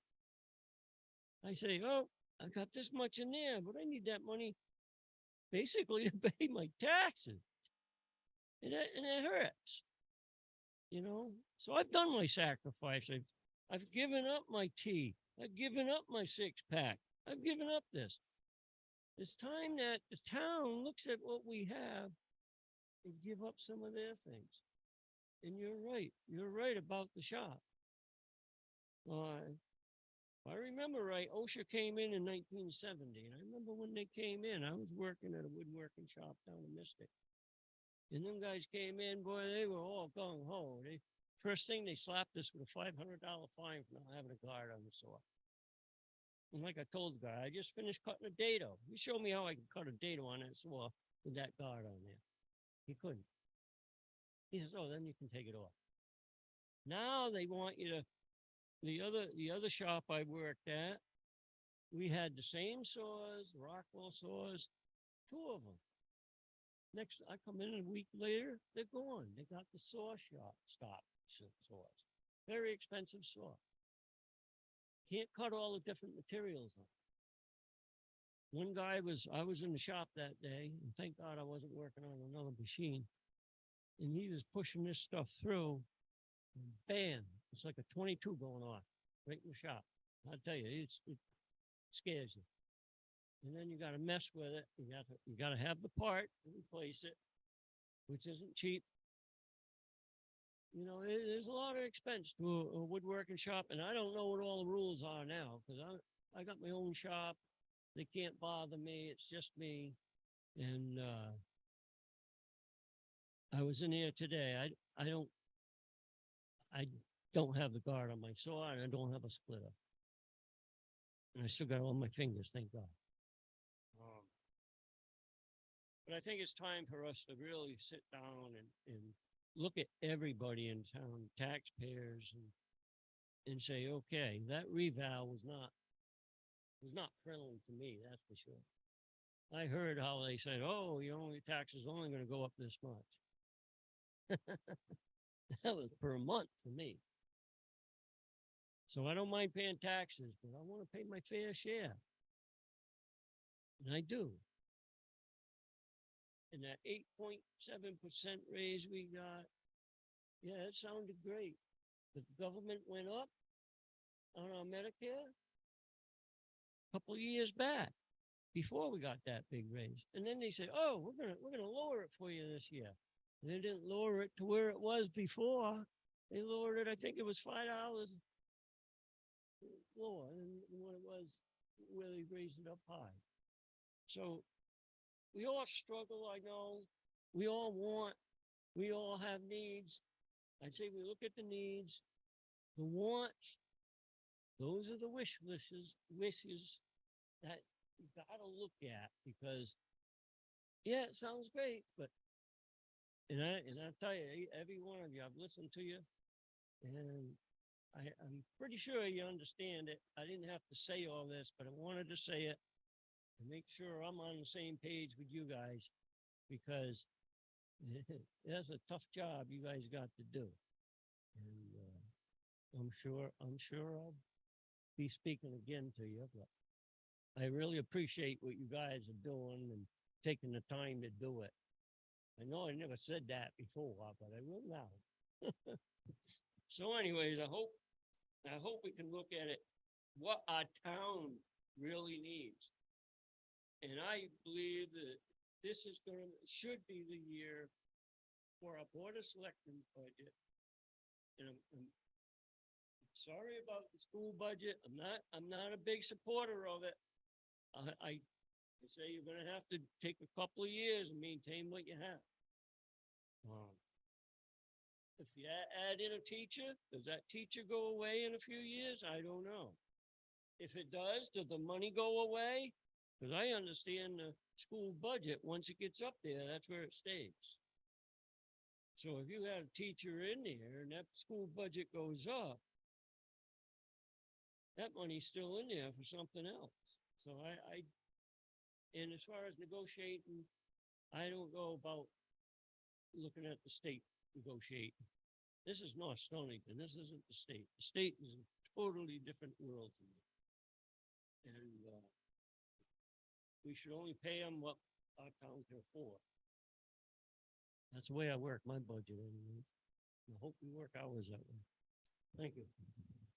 Thanks for the comments, Brian, and the kind words for this board. Any other? You have an online hand from Chet. Oh, let's go online. Chet. Hello, Chet Stefanovich, 35 Button Road. I just wanted to make a couple of comments. First off, I'm fully in support of both of these budgets. I think that it's important that they go to the town for decision making. I know that the comment was made regarding public hearing as being a time in which townspeople can voice their opinion, but my understanding is that public hearing, it can only cut the budget as opposed to add things back in. Perhaps I'm incorrect on that, but I know in other towns, that's the way that it's always happened. I know I've attended a number of meetings in Preston as well, and it's always, once you get there, you can cut budgets, but you can't add new things back into the budget. I think it's really important that we take a look at what we would lose if these budgets get cut before we even move to this spot. I think Sarah did a wonderful job of vocalizing the things that are actually in play for things that we can lose. and on both sides. And I think that Bob did a wonderful job of verbalizing what the town would have to do. And I think that the Board of Ed really worked hard to present you with a budget that was about as flat as we can possibly do. When salaries are going up, if we try and keep things flat, then all we're doing is taking things away from other spots in which we're trying to help students. And I feel like that's consistently been happening. A consistent planning process where instead of having these, 1.2% budget years and things like that, if we were increasing consistently to be able to follow these trends, I think that what we would have is not a budget that was at 5.2, but rather a couple of budgets that were consistently at 2.5 and moving forward, moving along with the fact that everything is costing more. And so those costs go up. We need to have a way to be able to provide for that. And the only way that we can really pull from that is to be able to take it from those other services that kids are getting. I think that it's short-sighted to consider taking away the idea of an alternative program if we would have to get rid of that. I think that will be a moneymaker for the town in the long run. I think that we both, in the presentation that Allison gave, that is recorded from previously, the numbers that she was stating, and again, these aren't certain numbers, these are our hope to be able to move forward and invest in our future, was that right now we're spending about $260,000 when we're outplacing students, and that the entire cost of this program would be $280,000.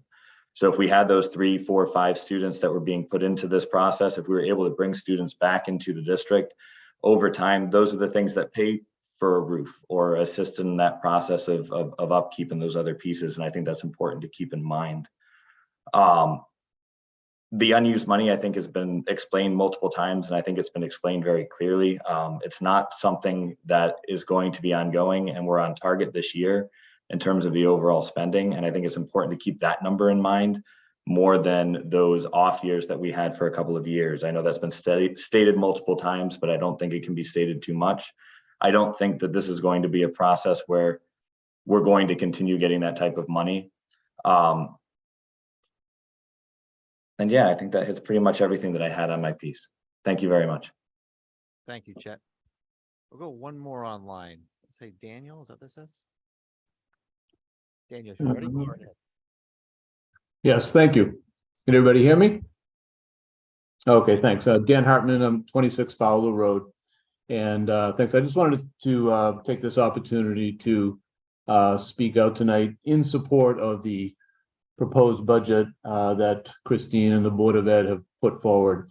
I am the parent of a child in the elementary schools, and I read through the proposed budget line by line, and we had some wonderful explanations from Troy on some of the lines that I didn't quite understand. And I just want to say that I find that the proposed budget is very reasonable and really necessary to hold on to the staff that we have who are already stretched to the limit and burnt out. I have to say I find it a bit disappointing that you asked Christine to go back to the drawing board after all the hard work that she and the Board of Ed have done to try to cut things. They're really asking for the very bare minimum. We have to hang on to every teacher and paraprofessional and social worker and administrator that we have. We just can't cut anymore. So this is just, again, in support of Christine and the Board of Ed. They just cannot cut anymore. So that's all. This is for our children. So again, thank you for this opportunity to speak out. Thank you, Daniel. Anything else online there? If not, we'll go to the room. Sean.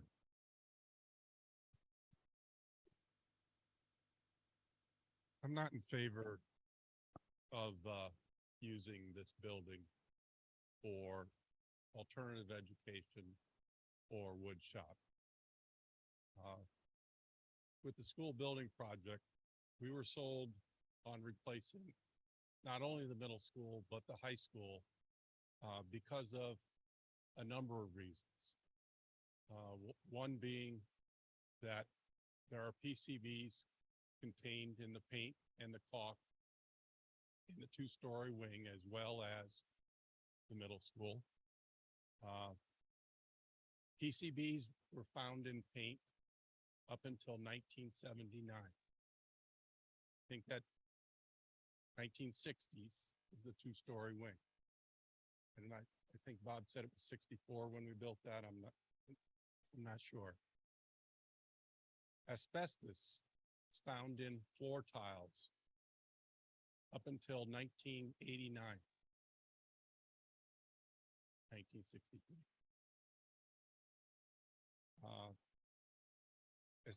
PCBs are found in caulk from the 1950s through the 1970s.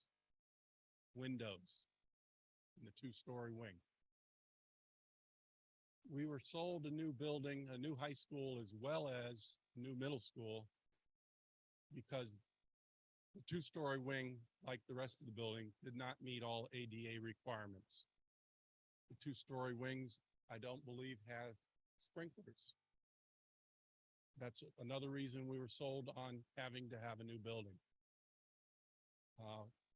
We were sold a new building based on poor air quality in our schools.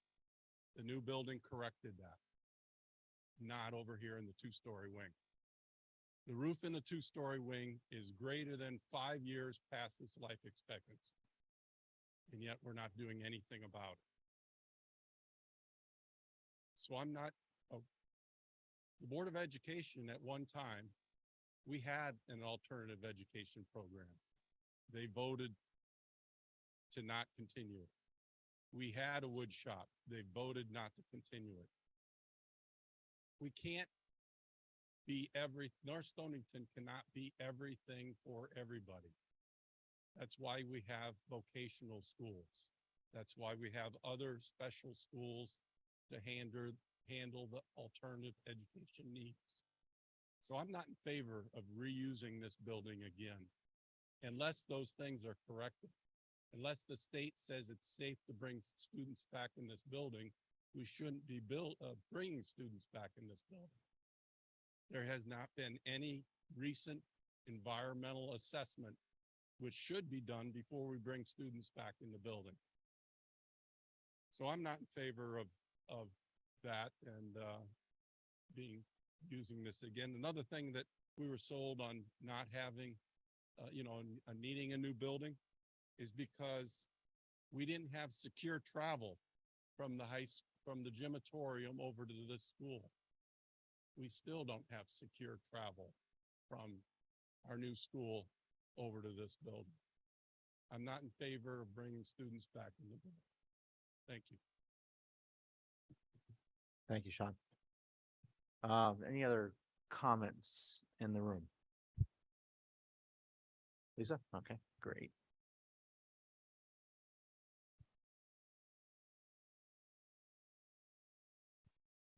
I was taking some notes along the discussion, so if I'm a little back and forth, I just wanted to give you some food for thought at the end of this meeting. So when supporting this budget, the Board of Selectmen budget and the Board of Education budget, I am mindful of the taxpayer. And I understand your hesitation here and your concerns over raising taxes even just a little bit. And as a taxpayer, I really appreciate that in you. But for me, sometimes it's fiscally responsible to invest, which really isn't the same as spending. I mean, we're not squandering. We're not asking for a lot of wants here. I don't think there's really any wants. There's nothing frivolous. It's needs, it's dire needs, especially with the school social worker. The state recommendation is to have a social worker for every 250 students. That's the state's recommendation. And we only have one. So we were asking for one more, which is still under the state recommendation. It was brought up here tonight that maybe perhaps a resource officer would be better used and could maybe help out the social worker, but the resource officer isn't a social worker. They have different roles, with crime prevention and whatnot. So an additional social worker, is critical. along with, the paraprofessionals. And I also wanted to touch on what was said about, the overage, you know, that we don't spend all the money. Over the years that I've been paying attention to the budgets, I find so much of the budget is fluid. You know, there's utilities, there's fuel, there's insurance, special education. There's so much that you don't know, that we don't know, you know, when building a budget, but you have to plan. You have to be prepared. You have to plan to be prepared. And if you don't spend it all, great. But what if you're like, okay, well, we only spent this last year, so this is what I'm going to put in there. And then something happens, and then we come back and, geez, we need a $200,000 appropriation because it was more than what we thought. You know, I think it's better to plan actually to plan more conservatively or higher, even not beefing higher. You know what I mean, right?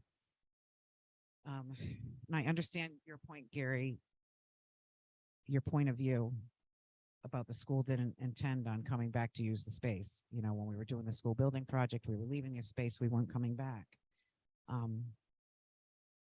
What I would say to that is kind of like, you know, that was then and this is now. It's like, then, you know, this was all we need. This is what we're doing. But then when you move forward and evolve, you know, there's different ideas, you know, there's different innovations, there's, you know, different people, and then, you know, momentum goes to, you know, different things like coming back to wood shop and certainly alternative education and the needs and what can we do better. They're, you know, they're always looking for ways to give a better quality education, you know, for all, you know, because there are kids who learn differently. So then you're looking for space, and we're always talking about the, you know, the sharing services and sharing spaces, you know, with the town and just being more collaborative and whatever. So for me, it would be natural to come back to a space that's not used. To me, a space is better used than unused. So I don't think there's any real, like, there's no intention there. I don't think there's any intention. It's just like, that's just kind of how things rolled. And, you know, I mean, how many times did you plan for something and it just turns out completely different, you know, whether it's, you know, planning a vacation or your life, you know, I mean, when you start planning and then here you are, geez, how'd I get here? So that's my 2 cents. I really support, both budgets. I really think that, it's okay and it wouldn't look badly on you guys if you just let us move these budgets forward to the town. I understand, you know, I do understand the struggle, you know, that you don't want to, you're looking out for the taxpayer, you know, and so that's in your seats. That's your main role, you know, and I get that, you know, but I'm a taxpayer too. And, I think investing is good, you know, all the way around. So I'll see you Wednesday. Yes, this week, another meeting. Thank you. Any other comments in the room or online? Okay, so, not quite yet, but soon. No, I was ready for that. I know too, you're but trying. I do want to make one sort of overarching statement, and we should stop collecting legacy facilities because we've moved out. So we've got the old firehouse, which is the community center, which is going to need work. We've got the Hewitt Farm that's got a big number in it for this year. We've got this building. If we leave an asset, we should leave an asset. We shouldn't just keep it because it still stands. Right. Sorry, that's fine. That's fine. I think my comment was, you know, for us to stew on this, knowing that's, you know, what can the taxpayer tolerate while still funding initiatives in the town, all of which are grand, but all of which are grand. So we just have to make a decision on what we have to do. Anything else before we part ways? I'm sleepy too. You're very, very welcome. And Motion to adjourn. Second. all in favor?